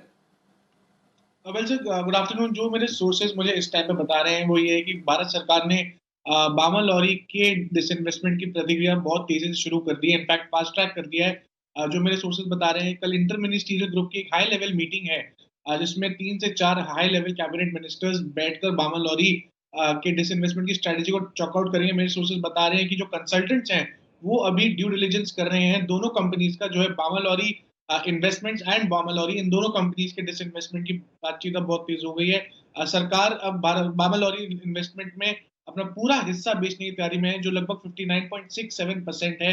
इनफैक्ट बामन लॉरी की इन्वेस्टमेंट जो है, बामन लॉरी इन्वेस्टमेंट की जो सब्सिडरी है बामन लॉरी, उसकी भी डिसइन्वेस्टमेंट की अब बातचीत बहुत तेज हो गई है। और मेरे जो सोर्सेज बता रहे हैं वो ये है कि बामन लॉरी की इन्वेस्टमेंट की वैल्यूएशन लगभग अब 1000 करोड़ के पार बहुत जल्द हो जाएगी। तो ये बहुत अपॉर्चुन टाइम रहेगा बामन लॉरी की डिसइन्वेस्टमेंट का। तो डेफिनेटली बहुत बड़ी खबर डिसइन्वेस्टमेंट से लेकर कल एक आईएमजी है, इंटर मिनिस्ट्रियल ग्रुप, जो इस पर चर्चा करेगी और डिसइन्वेस्टमेंट टारगेट जो गवर्नमेंट का है उसको पूरा करने में भी बामन लॉरी कंट्रीब्यूट करेगा। बिल्कुल, तो एक और कंपनी तैयार हो रही है डिसइन्वेस्टमेंट के लिए। 1000 करोड़ की वैल्यूएशंस की उम्मीद आ रही है और खबर के दम पर देखिए स्टॉक पर 7.5% का उछाल भी है। अनिल जी, कैसे देखें, कई सालों से एक लिम्बो में अटकी हुई ये कंपनी, स्टॉक भी कहीं नहीं जा रहा है, पर अब विनिवेश की खबर आ रही है बामन लॉरी को लेकर। कितनी बड़ी डेवलपमेंट है ये सर? दीप इसलिए तो नहीं जा रहा था, इसी खबर का इंतजार था। और ये खबर जो कहते हैं कि इस स्टॉक पर चाबुक लगाने वाला काम करेगी, जिसकी वजह से स्टॉक में रन अप आएगा। और बहुत ही बेहतरीन कंपनी है, इसमें कोई दो राय नहीं। और मुझे यहाँ तक याद है हमने इसे मालामाल वीकली में भी इस स्टॉक को कवर किया था। मालामाल वीकली में स्टॉक कवर होने का मतलब एक तरह से आप समझ लीजिए कि फंडामेंटल्स के लिहाज से उस पर मोहर लग जाती है कि स्टॉक फंडामेंटली बहुत ही मजबूत है, बहुत शानदार कंपनी है, बहुत ही आकर्षक वैल्यूएशन पे। और आप मानकर चलें किस तरह से BML BML वगैरह स्टॉक्स आपने देखा ना, जब डाइवेस्टमेंट की चर्चा शुरू हुई थी वहां से डबल से ज्यादा हो गए हैं। यही हाल आप बामर लोरी में देखेंगे। इस स्टॉक में जबरदस्त वैल्यू नहीं, जबरदस्त वैल्यू है, और इस वैल्यू की अनलॉकिंग आप जैसे जैसे आप डाइवेस्टमेंट के साथ बढ़ेंगे। और देखिए, कल का दिन इस स्टॉक के लिए बेहद अहम है। अगर कल सारे मिनिस्टर्स मिलकर इस पर मीटिंग कर रहे हैं और वो कह रहे हैं कि बामर लोरी और बामर लोरी इन्वेस्टमेंट, देखिए दो कंपनियां अलग अलग ध्यान में रखिएगा। एक बामर लोरी है जो आपके सामने इस वक्त 128 129 पर ट्रेड कर रहा है। दूसरा बामर लोरी इन्वेस्टमेंट है जिसका जिक्र आमतौर पर नहीं होता। वो दूसरी कंपनी है जो 400 रुपए के आसपास, 390 रुपए के आसपास ट्रेड करती है, जो इनकी इन्वेस्टमेंट कंपनी है। और डाइवेस्टमेंट दोनों की तैयारी हो रही है, दोनों के ऊपर बातचीत चल रही है और मंत्रियों का समूह मिलेगा। आपको याद होगा पिछले हफ्ते हमने जब ये खबर की कि BML पे मंत्रियों का समूह मिलकर बातचीत कर रहा है, और उसके बाद देखिए स्टॉक में जो 300 रुपए 250 रुपए का रनअप आया। तो जब मंत्रियों के समूह तक बात पहुंचती तो उसके बाद जो नेक्स्ट स्टेप है वो कैबिनेट की मंजूरी वाला होता है। उसके बाद जो काम बड़ा फास्ट होता है डाइवेस्टमेंट का, वो आप होते हुए देखेंगे। तो मेरा ये समझना है कि ये एक बहुत बहुत बहुत बड़ा डेवलपमेंट होने जा रहा है बामर लोरी के लिए, और ये इस स्टॉक की कंप्लीटली री रेटिंग कर देगा, ये मैं आपको दावे से कह सकता हूं। अगर कल की इस मीटिंग पर नजर रखिए, कल की इस मीटिंग में क्या कुछ डेवलपमेंट निकल कर आते हैं। और मैं लगातार आपको ये कह रहा हूं दीप कि ये डाइवेस्टमेंट वाले स्टॉक्स पर फोकस करिए। सबसे पहले शिपिंग कॉर्पोरेशन के डाइवेस्टमेंट की बात हमने 34-35 रुपए में की थी, आज देखिए स्टॉक 100 रुपए पर पहुंच चुका है। सिमिलरली BML की बात हमने 400-450 रुपए में की, आज 1000 रुपए पर पहुंच चुका है। बामर लोरी इसी तरह का एक बेहतरीन इन्वेस्टमेंट आइडिया बनेगा उन लोगों के लिए जो आराम से पोजिशनरी लेकर अब से लेकर मार्च तक आप रखिए। मार्च के पहले डाइवेस्टमेंट होने की संभावना है। हालांकि अभी कल ग्रुप ऑफ मिनिस्टर्स की मीटिंग है, उसमें आपको ज्यादा क्लैरिटी आएगी कब, कितना, कैसे और क्या हिसाब से डाइवेस्टमेंट करने वाला है। लेकिन वैल्यू जबरदस्त है, डिविडेंड यील्ड जबरदस्त है। इन स्टॉक्स में आपको और चाहिए क्या? ये स्टॉक कमाल करने की तैयारी में है दीप। तो बामर लोरी मुझे याद है कुणाल जी, राकेश जी ने भी रिकमेंड किया हुआ है और सुमित जी ने भी, तो मैं उनसे ये मौका नहीं छोड़ूंगा, दोनों से पूछूंगा। सुमित जी, पहले आप राय दें, स्टॉक में क्या कुछ बड़े ब्रेकआउट के संकेत हैं इस वक्त आपके लिए? 100% यस अनिल जी। अगर आप 3-4 मिनट पहले मेरा जब वो बिल्कुल बच जाता ना, तो चेतन की न्यूज के पहले मेरा ये स्टॉक रडार पे आ गया था और 124 के आसपास ये स्टॉक पकड़ा था। और जैसे ये न्यूज आई रही है, या जैसे ये फ्लैश आउट हो रहा है, ये स्टॉक के अंदर मोमेंटम बढ़ता हुआ देखने को मिल रहा है। और मैंने जो टारगेट सोचे थे 135 140 के सोचे थे, तो वो तो ऑलमोस्ट अचीव होने आ रहे हैं। तो 140 के ऊपर इसके अंदर अब फ्रेश मोमेंटम बिल्डअप होगा और फिर 150 रुपए तक का मूव देखने को मिलेगा। तो जिन्होंने ये स्टॉक के अंदर खरीदारी करी है वो होल्ड करें, स्टॉप लॉस लगाएं 128 130 के आसपास का, और 140 और 150 के टारगेट देखने को मिल सकते हैं बामर लोरी के अंदर। 140 तो आ गया, लीजिए आपके बात करते करते 140 भी पहुंच चुका है, 138, और मेरे ख्याल से 140 के आसपास इसका सर्किट भी होना चाहिए, क्योंकि जी हाँ 20% के ऊपरी सर्किट पर आता हुआ दिख रहा है। 139 रुपए 35 पैसे डन फॉर द डे। लेकिन फिर भी कुणाल जी, राकेश जी, आपकी लिस्ट में हमेशा ये स्टॉक रहा है और आपने भी काफी निचले स्तरों से इसको रिकमेंड किया है। जरा अपनी राय दीजिए। कौन? कुणाल जी आप बता दीजिए। अनिल जी, देखिए मैं इसमें एक पैटर्न देख रहा हूं जिसको inverted head and shoulder pattern कहते हैं, और मैंने और राकेश जी ने निचले स्तरों पर इस पर खरीदारी की राय दी थी अनिल जी। और जो ये inverted head and shoulder pattern है, इसका ब्रेकआउट आते हुए आज के ट्रेड में दिख रहा है। टारगेट में अभी कैलकुलेट कर रहा था 120 और 70 50 रुपए का टारगेट बनता है। तो आप यहां देखें तो अनिल जी मुझे लगता है 160-65 के लेवल्स आ सकते हैं। आज बड़ी तेजी बन गई, आज तो आप कुछ कर नहीं पाएंगे, लेकिन डिप में इसको डेफिनेटली एक्यूमुलेट करना चाहिए। 160 रुपए तक के लेवल्स आपको बामर लोरी में देखने को मिल सकते हैं। ओके, तो यह है आपके लिए बामर लोरी और जी बिजनेस एक्सक्लूसिव खबर का इंपैक्ट। देखिए 20% की सर्किट की तरफ स्टॉक मूव करते हुए दिख रहा है। इस समय जबरदस्त उछाल आ रहा है, डाइवेस्टमेंट के लिए तैयार। कल होने वाली है मिनिस्टर्स की बैठक, 1000 करोड़ रुपए के वैल्यूएशंस की उम्मीद। नजर रखिए इस काउंटर को, अपने रेडार पर नजर रखिए। एक और काउंटर को पर जो आ रहा है अनिल जी की तरफ से कल के 2000 के लिए।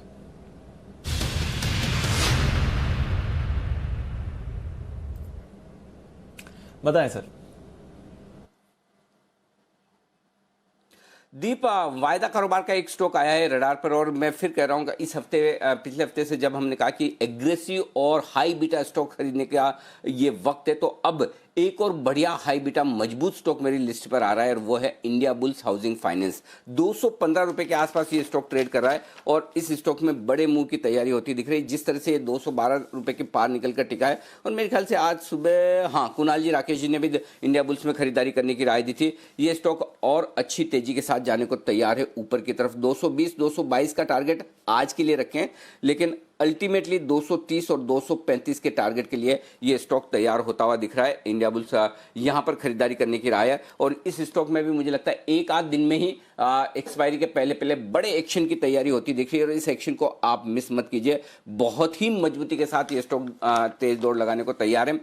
शॉर्ट कवरिंग भी और फ्रेश खरीदारी भी है। हाई बीटा स्टॉक्स ये हैं अब इस वक्त जो आपको बड़े एक्शन में नजर आएंगे और उस लिहाज से आपको खरीदारी करनी। सिर्फ आज के लिए आप खरीद रहे हैं तो 220-222 का टारगेट रखिए और पोजिशनली अब से लेकर एक्सपायरी तक जो खरीदना चाहते हैं वो 230 से 235 रुपए तक के टारगेट रखिए। और इसी पर चूंकि आपने राय दी है, बंसल जी एक बार जरा आप इसके स्टॉप लॉस और टारगेट जरा बताएं। आईबुल हाउसिंग फाइनेंस चार्ट पे क्या नजर आ रहा है?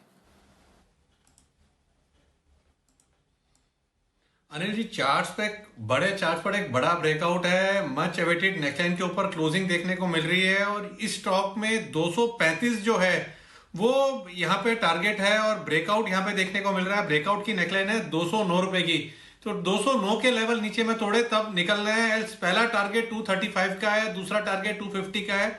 डो नॉट मिस काइंड का ब्रेकआउट है आईबुल हाउसिंग फाइनेंस में।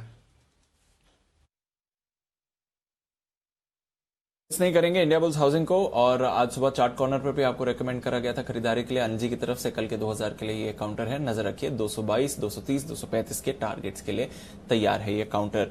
आइए चलते हैं सुमित जी के पास, सुमित के सुपरहिट के लिए।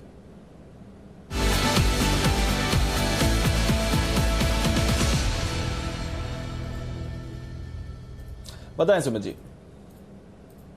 दीपांशु, बाय का स्टॉक रडार पे आया है। स्टॉक का भाव चल रहा है 1285। स्टॉक का नाम है एल&टी। एल&टी के अंदर अब मोमेंटम देखने को मिलेगा। एल&टी कल का हाई ब्रेक कर रहा है, इनफैक्ट लास्ट 2-3 दिनों के हाईस पे आ चुका है। एल&टी में यहां से ऊपर में 1310 रुपए का पहला टारगेट बनेगा, 1340 रुपए का दूसरा टारगेट बनेगा, नीचे में 1255 का स्टॉप लॉस बनेगा। तो एल&टी के अंदर यहां पे खरीदारी करके चलने का सलाह रहेगा।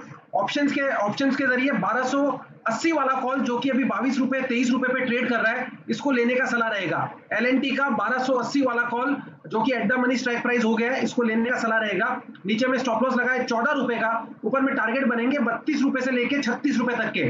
Bye L&T 1280 call at CMP, stop loss 14 रुपए, टारगेट ऊपर में 32 से 36 के 1 से 2 दिनों में देखने को मिल सकते हैं। और स्पॉट लेवल के हिसाब से 1310, 1340 के या 50 के टारगेट अपने को 1 से 2 दिन या 2 से 3 दिन के अंदर देखने को मिलने चाहिए। तो एल&टी के अंदर यहाँ पे खरीदारी करने का सलाह रहेगा। चलिए तो एल&टी पर नजर रखिए, खरीदारी करके जाइए। काउंटर पर अच्छी तेजी के लिए तैयार है। 1300 के लेवल्स क्रॉस होने वाले हैं इस काउंटर पर। एक बिगुल सचिन जी के लिए बीटीएसटीटी।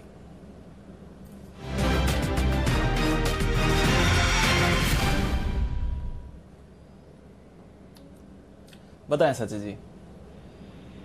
दीपांशु, यहाँ पे बीटीएसटी करने की सलाह है। स्टॉक का नाम है मुथूट फाइनेंस। इसने अपने पिछले 2 दिनों के जो स्विंग हाइस थे उनको ब्रेक कर दिया है।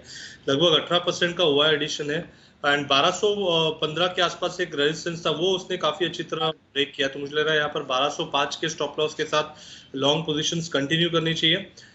स्टॉप लॉस होगा 1205 का और टारगेट होगा 1255 का। ओके तो 1255 का टारगेट, 1205 का स्टॉप लॉस। मुथूट फाइनेंस यहां पर आपको करनी है खरीदारी। सचिन जी की तरफ से आ रही है ये राय। एक एक करके हम देख रहे हैं, जैसे कि बात हो ही रही है। हाई बीटा स्टॉक्स पर फोकस है, हाई बीटा फाइनेंशियल्स पर फोकस है और वहीं पर आप तेजी का भी रुझान आते हुए देख रहे हैं। इस बीच जेएसडब्ल्यू स्टील, यहां पर थोड़ी देर पहले बात हो रही थी, 5.5% का उछाल है।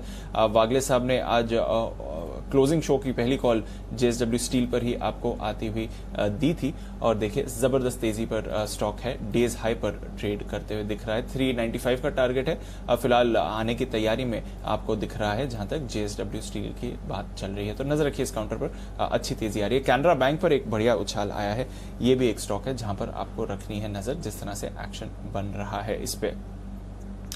HDFC लाइफ, एक बार इस पर भी व्यू ले लेते हैं क्योंकि आज सुबह भी HDFC लाइफ पर हमारे एक्सपर्ट्स के साथ चर्चा चल रही थी और देखिए 4% की तेजी है। किरण जी ने आज सुबह ये रेकमेंड भी करा था। HDFC लाइफ पर किरण जी बताएं क्या करना चाहिए। सुबह आपसे बात भी हो रही थी, 680 के आपने टारगेट्स आज के लिए दिए थे और वैसे 730 का एक पोजिशनल व्यू है, तो जिस तरह से एक्शन आ रहा है 680 का टारगेट तो आ गया सर, मुनाफा बुक करना चाहिए या फिर स्टॉप लॉस ट्रेल करने, क्या करना चाहिए सर? नहीं, मेरा मानना है कि मेरे जो 730 के टारगेट्स है वही हासिल होते नजर आ जाने चाहिए। मैंने अगले गुरुवार का टाइम टारगेट दिया है। मेरा मानना है कि होल्ड करके ही चलना चाहिए। बहुत ही शानदार काइंड ऑफ वॉल्यूम्स है, easily through the day higher top higher bottom करता नजर आ रहा है। कहीं पे भी बड़े रिपल्स नहीं देखने को मिले, तो मेरा मानना है कि ऐसे काउंटर्स एक से 1.5 हफ्ते के लिए रखने चाहिए। काफी बड़ी अपसाइड आपको देखने को मिलेगी। ये मेरे पहले टारगेट्स रहेंगे 730 के, तो अभी के लिए मेरा ट्रेलिंग स्टॉप लॉस 670 का रहेगा, 9 रुपए नीचे, और मेरे जो टारगेट्स है वो 730 के पकड़ के चलने चाहिए। उधर एक बार रिव्यू ले लेंगे।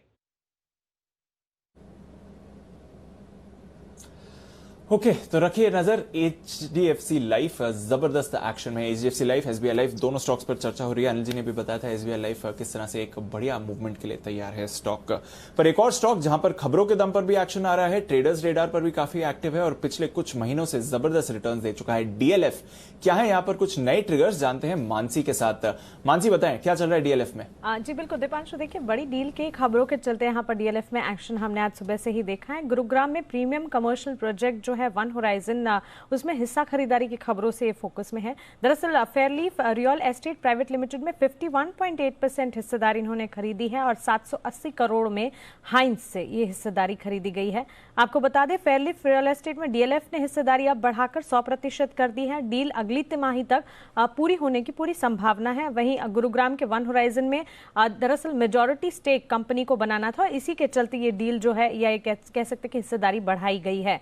2008 में DLF और हाइंस दोनों ने मिलकर वन होराइजन को डेवलप करने के लिए एक जॉइंट वेंचर किया था और अब DLF वहां पर मेजॉरिटी स्टेक चाहता है, जिसके चलते ये डील कर रहा है।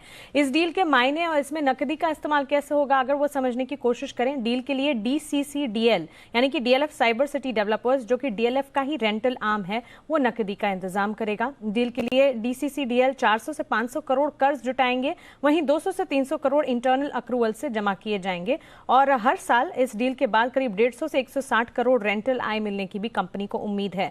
इसके बाद की स्थिति कैसी रहेगी? डील के बाद DCCDL का रेंटल पोर्टफोलियो बढ़ जाएगा, 3 करोड़ 40 लाख वर्ग फुट का ये होगा, लेकिन साथ ही इनके कर्ज में बढ़ोतरी जरूर देखने को मिलेगी। फिलहाल 19,500 करोड़ का मौजूदा कर्ज है DCCDL में और इस डील के बाद कर्ज में बढ़ोतरी होती हुई दिख सकती है।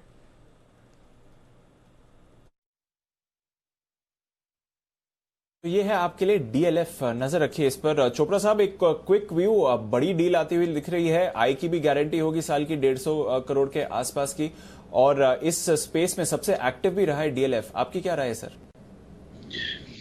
राय तो मैंने करीब 4-5 महीने पहले देना शुरू किया था, जब से मैं रियल एस्टेट पर बुलिश हुआ था, और मुझे लगता है कि एक रिवाइवल देखने को मिलेगा पूरे के पूरे सेक्टर में ही, और आने वाले महीनों में हम देखेंगे कि इस तरीके की डीलें और होंगी और जो पेन है रियल एस्टेट सेक्टर का वो कहीं ना कहीं रिलीज होगा।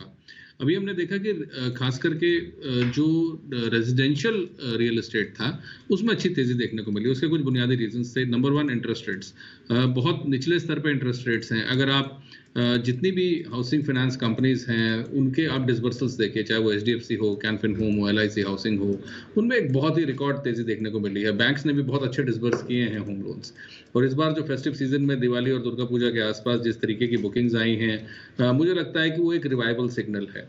दूसरी चीज़, जब भी इकोनॉमिक रिवाइवल्स होते हैं, ये बात मैंने पहले भी कई बार बोली है, for the sake of repetition बोलता हूँ, तो आपको हाउसिंग में और ऑटोमोबाइल में तेजी देखने को मिलती है, और इसका वाइस वर्सा होता है जब मंदी आती है, तो पहले व्हीकल सेल्स गिरती हैं, हाउसिंग सेल्स गिरती हैं, और तो फिर मंदी का आलम देखने को मिलता है। मुझे लगता है कि ये रिवाइवल अभी ग्रीन शूट्स हैं और आगे बहुत जबरदस्त तेजी देखने को मिलेगी। तो जो अच्छी क्वालिटी कंपनीज हैं चाहे वो डीएलएफ हो, ओबरॉय रियलिटी हो, प्रेस्टीज एस्टेट्स हो, ब्रिगेड एंटरप्राइजेस हो, जो क्वालिटी नेम्स हैं वो बहुत अच्छा करेंगे। दूसरा जो हाउसिंग फाइनेंस कंपनीज हैं साथ ही साथ मुझे लगता है ये भी इन टैंडम चलेंगी, जैसे LIC हाउसिंग है या अभी इंडियाबुल्स हाउसिंग है, थोड़ा हाई बीटा है मगर फिर भी उसमें तेजी देखने को मिल सकती है, क्योंकि मुझे लगता है कि इस कंपनी को कोई ना कोई खरीद लेगा या कुछ हाइव ऑफ कर देंगे।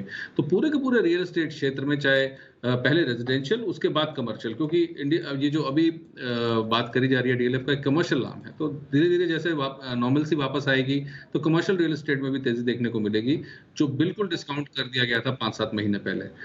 तो आई थिंक ये भी शुरुआत है और ऐसी अच्छी खबरें आपको मिलती रहेंगी और संभवतः डीएलएफ भी आपको ऊपरी स्तरों पर जाता हुआ दिखेगा, धीरे धीरे ये शायद पुराने हाइस तक पहुंचे। तो I am Fairlie bullish on the real estate sector with at least 2 to 3 years perspective.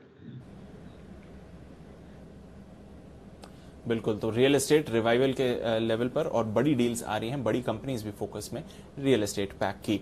नजर रखिए डीएलएफ पर आइए स्वागत करते हैं जय ठक्कर का कैश के ऑप्शन के लिए।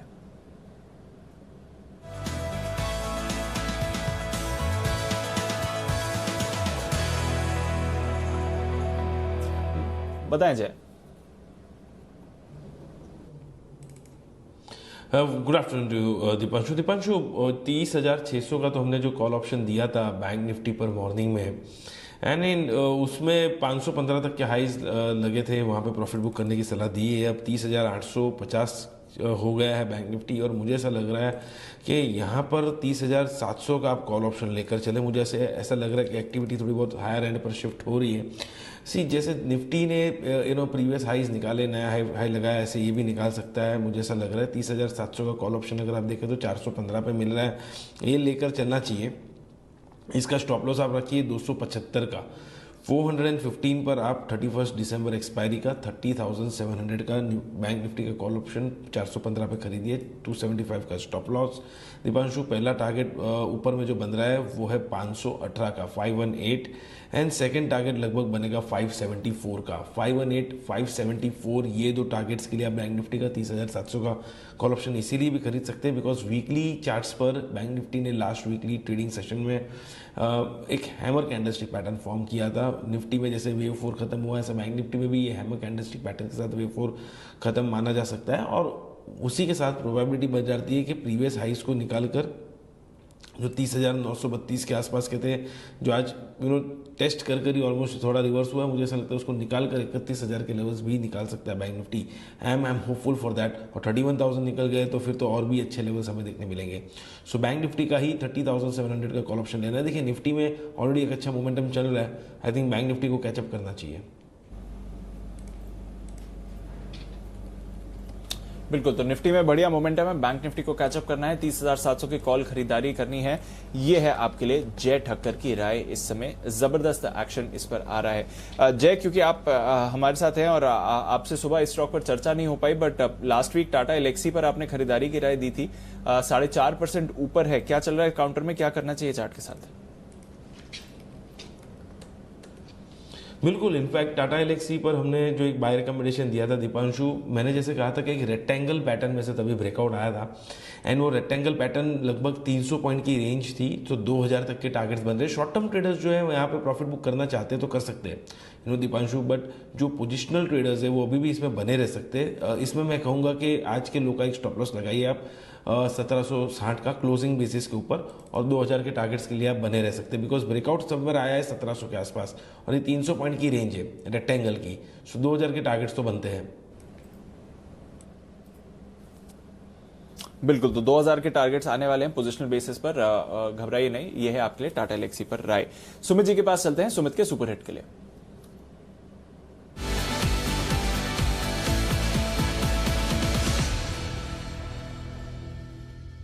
बताएं सुमित जी।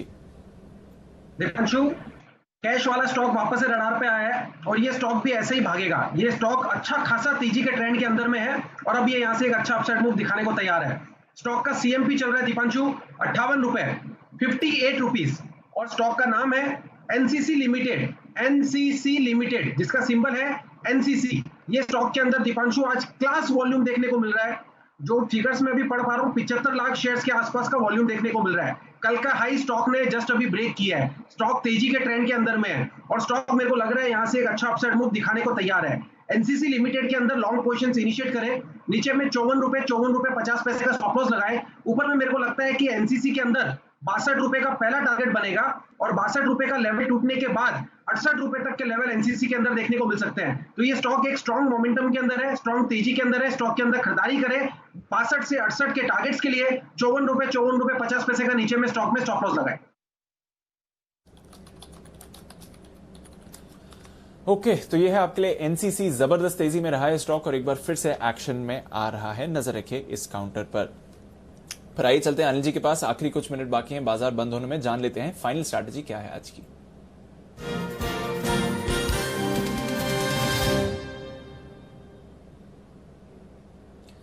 अनिल जी, ग्लोबल क्यूज में कोई बदलाव नहीं है सर, 150 पॉइंट ऊपर है डाउ फ्यूचर्स, ½ % की तेजी नैस्डैक फ्यूचर्स दिखा रहा है। यूरोप के बाजार भी तेजी के माहौल में है, 1.5% ऊपर जर्मनी है। फ्रांस के बाजार भी अब तेजी पकड़ रहे हैं, 1% का उछाल है।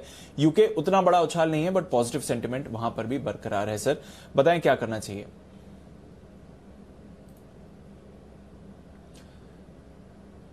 उससे पहले मैं चाहता हूं पहले आप कल के 2000 का बिगुल बजा दें और उसके बाद मैं आपके सवाल का जवाब दूंगा। बिल्कुल सर, तो पहले बिगुल कल के 2000 का।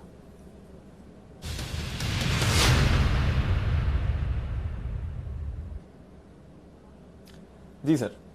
और डीपीए बिगुल इसलिए है कि मैं पूरी तरह से समर्थन करने की तैयारी में हूं सुमित जी को। जो सुमित जी ने अभी भी एनसीसी की बात की, एनसीसी डेफिनेटली बहुत मजबूती के साथ आगे बढ़ने को तैयार होता दिख रहा है। 30 तारीख को, यानी कि 30 तारीख कब हुई, परसों ही ना, हाँ परसों बोर्ड बैठक है जिसमें प्रमोटर्स को प्रेफरेंशियल इशू करने पर विचार किया जाएगा और मुझे लगता है उस हिसाब से इस स्टॉक में एक बढ़िया तेजी के साथ कारोबार होने के अब आगे संकेत आते हुए दिख रहे हैं। 58 रुपये के आसपास का स्टॉप लॉस रखिए और यहाँ पर खरीदारी कीजिए। 60.5 और 62 दो टारगेट ये कल ही के लिए, कल और परसों तक इस स्टॉक को आप होल्ड कीजिए। 62-65 रुपये जो भी मिल जाए, जहाँ तक भी मिल जाए, ये स्टॉक तेज दौड़ लगाने को तैयार है। आप देखिए जहाँ जहाँ राकेश झुंझुनवाला साहब की हिस्सेदारी है वो स्टॉक एक्शन में आते हुए दिख रहे हैं। यहाँ पर भी हिस्सेदारी है।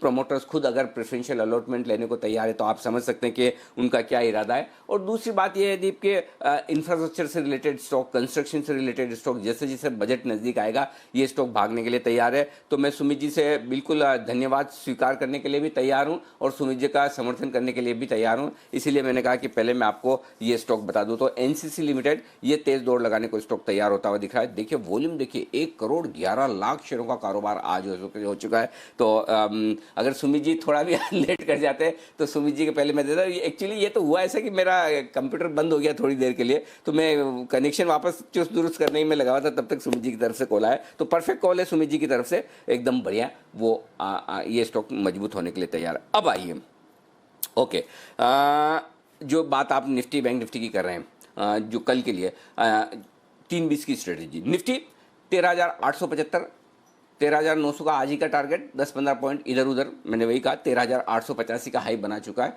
होल्ड करें तेजी की पोजीशन को, कल के लिए भी संकेत ग्लोबल मार्केट से अच्छे हैं, आप मजबूत क्लोजिंग दे रहे हैं, कल के लिए भी एक्शन बरकरार रहेगा, कोई चिंता की बात नहीं। बैंक निफ्टी कल 31,000 को पार करने को तैयार है। मैंने फिर कहा आपको 30,850 का हमारा गुरुवार का जो कॉल था बैंक निफ्टी पर लॉन्ग पोजिशन बनाने का, भले ही हीरो या जीरो वाला आपका ऑप्शन जीरो हुआ हो, लेकिन जिन लोगों ने फ्यूचर्स में पोजीशन लेकर रखी उनके सारे टारगेट हासिल हुए। और फिर कहूँगा टारगेट सारे हासिल होने के बावजूद यहाँ बुक मत करिए, कल के लिए रखिए। 31,000 के पार निकलने की संभावनाएं पूरी है। डेटा बेहद मजबूत नजर आ रहा है मुझे बैंक निफ्टी का, तो वो भी आप कर सकते हैं। तो ये दोनों चीज आप रखिए, कोई चिंता की बात नहीं, आप अपनी तेजी की पोजीशन को बनाए रखें। जी दीप।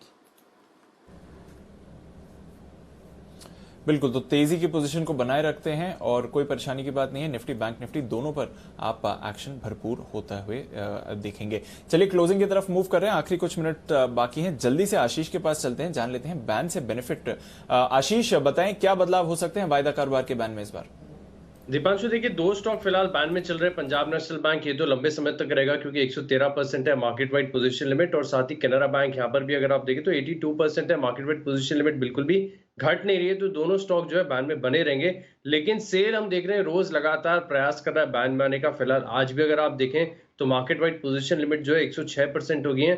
95% के ऊपर आती स्टॉक बैन में आता है। तो यानी जो 2 स्टॉक बैन में वो बैन में बने रहेंगे, लेकिन सेल की फ्रेश एंट्री हो सकती है। तो पीएनबी, कैनरा बैंक ऑलमोस्ट इस पूरी सीरीज आपको बैन में ही दिखे हैं, वो बने रहेंगे, बट सेल की फ्रेश एंट्री हो सकती है, नजर रखिए उस स्टॉक पर। और बैन में एंट्री होने से पहले सुमित जी, डेज हाई पर सेल ट्रेड कर रहा है, 6% का उछाल है। आपने थर्सडे को इस स्टॉक के बारे में बात भी करी थी, पोजीशन है तो क्या करना चाहिए सर? कल बैन में आ गया, उससे पहले क्या सजेस्ट करेंगे? बहुत सही टाइमिंग पे दीपांशु, आपको याद आ गया, एकदम सही कहा आपने। सेल में हमने गुरुवार को कहा था, स्टॉक का नाम है सेल, लेकिन इसको सेल नहीं करना है, इसको बाय करना है। 61 रुपए के आसपास का भाव चल रहा था, स्टॉक में हमने टारगेट दिए थे 65 रुपए से लेके 68 रुपए तक के। तो 65 के टारगेट के पास तो ये एक ही ट्रेडिंग डेज में आ रहा है, तो बिल्कुल ट्रेलिंग स्टॉप लॉस का यूज करें। मेटल पूरा सेक्टर मजबूत है और सेल में तो कुछ एक्स्ट्रा ऑर्डिनरी मूव देखने को मिल रहा है। 65 का लेवल क्रॉस होने के बाद 68 रुपए तक का मूव देखने को मिलेगा, ट्रेलिंग स्टॉप लॉस का यूज करें। ओके, तो ये है आपके लिए राय जहां तक सेल का सवाल है। नजर रखिए इस काउंटर पर नजर रखिए जी बिजनेस की एक्सक्लूसिव खबर के इंपैक्ट पर भी। बामर लॉरी, जरा इस चार्ट को पुल अप करिए, 20% के सर्किट पर यह स्टॉक अब आपको आते हुए दिख रहा है। हमने कहा विनिवेश पर सरकार की तरफ से एक फ्रेश मूव आते हुए दिख रहा है। बामर लॉरी इन्वेस्टमेंट दोनों ही आपके रेडार पर होना चाहिए और दोनों ही 20% के अपर सर्किट पर हैं सर। तो जी बिजनेस की एक्सक्लूसिव खबर का इंपैक्ट सर, और जैसे आप कह रहे थे गेम चेंजर हो सकता है, फाइनली मूवमेंट के लिए तैयार है विनिवेश की प्रक्रिया पर और स्टॉक एक्शन के हिसाब से। तो अनिल जी, बामर लॉरी इन्वेस्टमेंट दोनों ही 20% के अपर सर्किट पर और मार्केट का इंटरेस्ट और बढ़ता हुआ इन पर सर। बिल्कुल दीप, और आमतौर पर हम बड़े स्ट्रांगली इस तरह के शब्दों का इस्तेमाल नहीं करते हैं, लेकिन दिख रहा है कि जो जिस तरह की डीप वैल्यू स्टॉक में है। और सबसे बड़ी बात, ये फ्रेश न्यूज़ है, अभी तक कहीं किसी के पास है नहीं, ये पहली बार खबर आई। और जब आप समझ सकते हैं पहली बार खबर आने का मतलब क्या होता है। अगर आपको याद है कि 400 साढ़े 400 रुपये से हम लगातार BML की बात कर रहे हैं, अगर आपको याद है कि हम लगातार बात करें शिपिंग कॉर्पोरेशन की, जब किसी को पता नहीं था 35 रुपये 34 रुपये में हमने सबसे पहले कहा शिपिंग कॉर्पोरेशन का डाइवेस्टमेंट होने वाला, और अगर होगा तो 65-70 रुपये से कम भूल जाइए होगा। सिमिलरली उसी तरह की सिचुएशन बामर लॉरी में बनेगी। और कल अगर आपको ये पता है कि मिनिस्टर्स की बड़ी बैठक होने जा रही है, तो आप समझ सकते हैं कि सरकार कितनी सीरियसली इस पर बात आगे बढ़ा रही है। तो कल के लिए भी ये स्टॉक कमाल कर सकता है, इसमें कोई डाउट नहीं है। तो जो कुछ भी एक्शन होता हुआ दिख रहा है वो बहुत ही तगड़ा है, इसमें कोई डाउट नहीं। तो इस पर फोकस करिए, बने रहिए। ये वैल्यू वाले स्टॉक्स हैं जिनमें आपको भरपूर एक्शन आगे भी नजर आएगा, इसमें कोई डाउट नहीं। जी दीप। बिल्कुल, तो वैल्यू स्टॉक्स हैं, आगे एक्शन भरपूर आपको आते हुए दिखेगा। आज जी बिजनेस की एक्सक्लूसिव खबर का इंपैक्ट देखिए, दोनों स्टॉक्स पर अपर सर्किट लगते हुए दिखा है। पर एक बार देख लेते हैं आज किस तरह का बाजार में एक्शन रहा है। Metals, autos, banks, NBFCs, high beta, सभी स्टॉक्स में आपने बढ़िया तेजी देखी है। पहली बार 13,800 के ऊपर निफ्टी गया, 13,850 के गया, 13,900 के करीब पहुंचते हुए दिखा और डेज हाई पर ही क्लोजिंग के लिए तैयारी हो रही है, जैसे कि नितिन जी भी अभी थोड़ी देर पहले बता के गए थे। तो रिकॉर्ड क्लोजिंग के लिए भी बाजार तैयार है इस समय। JSW स्टील 6% के उछाल के साथ टॉप गेनर रहा। टाटा मोटर्स, टाइटन दोनों में ही अच्छी खरीदारी आपको आती हुई दिखी। SBI में आज एक्शन भरपूर था, 3.5% का उछाल। L&T, SBI life, HDFC life दोनों में अच्छी खरीदारी आती हुई दिखी। टाटा स्टील एक्शन में रहा, एशियन पेंट्स पर खरीदारी का रुझान था। Hindalco, axis bank, ICICI bank और HDFC बैंक, यहां पर भी एक्शन भरपूर रहा। सिर्फ 7 या 8 स्टॉक्स हैं हल्की सी गिरावट के साथ क्लोज होते हुए दिखे, वो भी मामूली सी गिरावट। टॉप लूजर सन फार्मा, और यहां पर तो आधे % की भी गिरावट नहीं आती हुई दिखी। तो लगभग पूरे के पूरे निफ्टी पैक ने आज आपको बाजार की अप मूव में सपोर्ट दिया है। और कहां पर एक्शन आते हुए दिखा है, सेल स्टील अथॉरिटी जो शायद कल वायदा कारोबार के बैन में हो, 7.5% का उछाल। हाई बीटा इंडियाबुल्स हाउसिंग 6.5% का उछाल यहां पर आते हुए दिखा है। गोदरेज प्रॉपर्टीज अब रिकॉर्ड है यहां पर। BHEL यहां पर अच्छी खरीदारी के संकेत। मदरसन सुमी बढ़िया उछाल यहां पर भी आते हुए दिखा। टाटा पावर यहां पर तेजी बरकरार है। IDFC first bank, federal bank यहां पर भी नजर डालिए, 3.5% की तेजी इस काउंटर पर भी आपको आती हुई दिखी। और पहले टारगेट जो अनिल जी ने सजेस्ट किया था वहां पर भी स्टॉक आते हुए दिखा है। अच्छी खरीदारी बैंक्स, फाइनेंशियल्स पर रही। थोड़ा फार्मा में मुनाफा वसूली दिखी। बायोकॉन, इनके एक ड्रग अप्रूवल के लिए US FDA इंस्पेक्शन में देरी आई है, 3.5% नीचे। एस्कॉट्स हल्की सी मुनाफा वसूली यहां पर। इंडस्टार और कैडला ये स्टॉक्स थे जहां पर थोड़ा सा प्रेशर आते हुए दिखा। बामर लॉरी इन्वेस्टमेंट्स दोनों के दोनों स्टॉक्स 20% के अपर सर्किट पर क्लोज होते हुए दिखे। जी बिजनेस एक्सक्लूसिव खबर का इंपैक्ट। अनिल जी, रिकॉर्ड ऊंचाई पर बंद हो रहे हैं, डेज हाई के करीब बाजार बंद हो रहे हैं। पहली बार 13,850 के ऊपर निफ्टी क्लोजिंग के संकेत, 13,900 और अब 14,000 की तैयारी है सर। बिल्कुल दीप, और बहुत ही मजबूती के साथ, और आज किसी तरह का कोई खास करेक्शन आया नहीं, और हम कह भी रहे थे कि दिन के हाई पॉइंट पर बढ़ेंगे, और 2 बजे भी जब हमने शो की शुरुआत की, वागले साहब ने भी कहा दिन के हाईएस्ट पॉइंट पर जाकर आज बाजार बंद होगी, उसकी वैसी मजबूती दिख रही है, और डेटा भी उसको सपोर्ट करते हुए नजर आए। 2:30 बजे से हम कह रहे थे कि 13,900 की तरफ भी बढ़ेगा, और 31,000 को पार करने की कोशिश भी निफ्टी की इस एक्सपायरी के पहले, बैंक निफ्टी की इस एक्सपायरी के पहले कोशिश होगी। तो बेहतरीन क्लोजिंग, और सबसे बढ़िया बात, आप हम सब लोग साक्षी हैं, इतिहास बनते हुए देख रहे हैं, हर रोज नए हाइज बन रहे हैं। हम भी बाद में कभी बुढ़ापे में कहानियां सुनाएंगे। देखिए हमारे टाइम पे भी ऐसे बार बार सर्किट टू सर्किट लगते थे, और इस तरह से मार्केट हाई पर हाई बनाते थे। ये कहानियां याद रहेगी कि किस तरह से हमारे सारे एक्सपर्ट्स के साथ हम इस तरह के शो करते थे। देखिए गजब की तेजी चल रही है बाजार में, फ्लोज मजबूत, 1.5% की मजबूती निफ्टी बैंक में, 1% मजबूत निफ्टी और सेंसेक्स रिकॉर्ड हाइज पर पहुंचते हुए इतिहास में 13,885 दर्ज, 47,406 भी अब नया स्तर है अब तक के हाईएस्ट लेवल का। आइए बढ़ते हैं आगे, और अब इस वक्त आपको बता दें आज शाम का क्या खास शो है, और आज का शो बेहद खास है। आपकी खबर आपका फायदा में शाम 6 बजे जरूर देखेगा। जी बिजनेस न सिर्फ इन्वेस्टर्स के लिए बल्कि आम लोगों के लिए भी, जहां कोई दिक्कत है, कोई मजबूरी है, कोई परेशानी है, तो उसकी कोशिश करता है हम उसका समाधान करने की कोशिश करें, उसकी आवाज़ उठाएं। आपने देखा एक बार नहीं बल्कि 2 बार हमने ऑपरेशन हफ्ता वसूली किया, और ऑपरेशन हफ्ता वसूली का दूसरा पार्ट हमने 30 सितंबर को किया था, और जिसमें हमने ऑपरेशन हफ्ता वसूली का चाइनीज़ कनेक्शन बताया था। जी हाँ, सबसे पहले जी बिजनेस ने आपको बताया कि किस तरह से ये मोबाइल ऐप कंपनियां जो है, डिजिटल लेंडिंग वाली जो कंपनियां, इनके पीछे चाइना का हाथ है, और किस तरह से ये चाइनीज़ कंपनियां, चाइनीज़ इन्वेस्टर्स हिंदुस्तानियों को टॉर्चर कर रही है। अब जो 2 बड़े डेवलपमेंट हुए हैं वो मैं आपको बताना चाहता हूं। तेलंगाना पुलिस ने भी इस लोन और टॉर्चर के खेल में शामिल एक चीनी नागरिक, सुनिएगा ध्यान से, एक तो चाइनीज सिटीजन है, उसे गिरफ्तार किया है, उसको मिलाकर टोटल 17 लोगों को अरेस्ट किया है इस वीकेंड पर, और इस धंधे का जो मास्टरमाइंड है वो भी चाइनीज है, जो फिलहाल फरार है। ये एक मामला है जो आप तेलंगाना में देख रहे हैं। पुलिस ने गूगल से 259 ऐप्स की जानकारी मांगी है जो लोन के नाम पर लोगों को टॉर्चर करती थी। हैदराबाद पुलिस का भी एक्शन अलग से है, वो भी हम आपको बताएंगे। बंगलुरु में एक्शन जबरदस्त होता हुआ दिख रहा है। हैदराबाद और बंगलुरु दोनों ही जगह जी बिजनेस की इस मुहिम का साफ असर होता हुआ दिख रहा है। तो हम आज के शो में आपको बताएंगे किस तरह से डिजिटल लोन ऐप्स आपको अपने जाल में फंसाती है, और इन ऐप से माइक्रो लोन लेने के पहले आपको किन बातों का ख्याल रखना चाहिए, और आपके पास अगर ये आपके डेटा हैक करे, आपको गलत तरीके से रिकवरी करने के लिए मजबूर करे, तो आपके पास कानूनी अधिकार क्या है। इन सब पर शाम 6 बजे हम करेंगे चर्चा। पवन दुग्गल साइबर लॉ एक्सपर्ट हमारे साथ जुड़ेंगे, और डॉक्टर प्रशांत माली जो साइबर सिक्योरिटी एक्सपर्ट है वो भी हमारे साथ जुड़ेंगे। पूरा विषय समझिए, देखिए ये ऐप नहीं ट्रैप है। ये है आज शाम का हमारा खास शो, और मुझे इस बात की खुशी है कि जी बिजनेस की बड़ी खबर के बाद आरबीआई ने 2 बार एक्शन लिया, और अब तेलंगाना और हैदराबाद और बंगलुरु की पुलिस भी इस पर एक्शन ले रही है। तो पूरा एक्शन आपके सामने होता हुआ दिख रहा है। मिस मत कीजिएगा ये शाम का विशेष शो। अब आइए शाम को 8:30 बजे रात को आपके लिए विशेष शो, डेट और इक्विटी में कैसे बांटे निवेश। ये है हमारा आज का खास शो। 2020 बड़ा उथल पुथल भरा रहा, कभी गिरावट तो कभी रिकॉर्ड ऊंचाई। अब 2021 में आपको क्या करना चाहिए, डेट और इक्विटी के बीच में कैसे बनाएं आप संतुलन, कितना पैसा किस में लगाएं, इन पर करेंगे हम विशेष चर्चा रात 8:26 पर। ये शो भी मिस मत कीजिएगा। तो ये है आज के आपके लिए बड़े शो, लेकिन इस बात की खुशी दीप इस बात की है कि जी बिजनेस की मुहिम का असर हुआ है, और अब आप देखिए चाइनीज कनेक्शन भी सामने आया है, और साथ ही एक्शन भी होता हुआ दिखा है। ये उस समय की बात है जब कोई भी इनके बारे में बात नहीं करता था। देखिए हम बिजनेस चैनल है, मार्केट ऑपरेशन मार्केट माफिया वो करना तो था ही, जहाँ पर फर्जी रिसर्च कंपनियों की, फर्जी एडवाइजरी कंपनियों के दम पर लोगों से पैसा लूटा जा रहा था। लेकिन सिर्फ हम बिजनेस चैनल तक सीमित नहीं, कंज्यूमर्स और आम लोगों के लिए जहाँ भी ज़रूरत होगी, जिन मुद्दों पर आवाज़ उठाने की ज़रूरत होगी, वो हम पूरी कोशिश करते हैं और करेंगे भी। और उसी का असर आप देख रहे हैं किस तरह से इन मोबाइल ऐप कंपनियों का चाइनीज़ कनेक्शन अब सबके सामने आता हुआ दिख रहा है, जो हमने सबसे पहले उठाया। ज़रूर ये भी आप देखिएगा। आइए आप सभी से विदा लेने का वक्त भी है।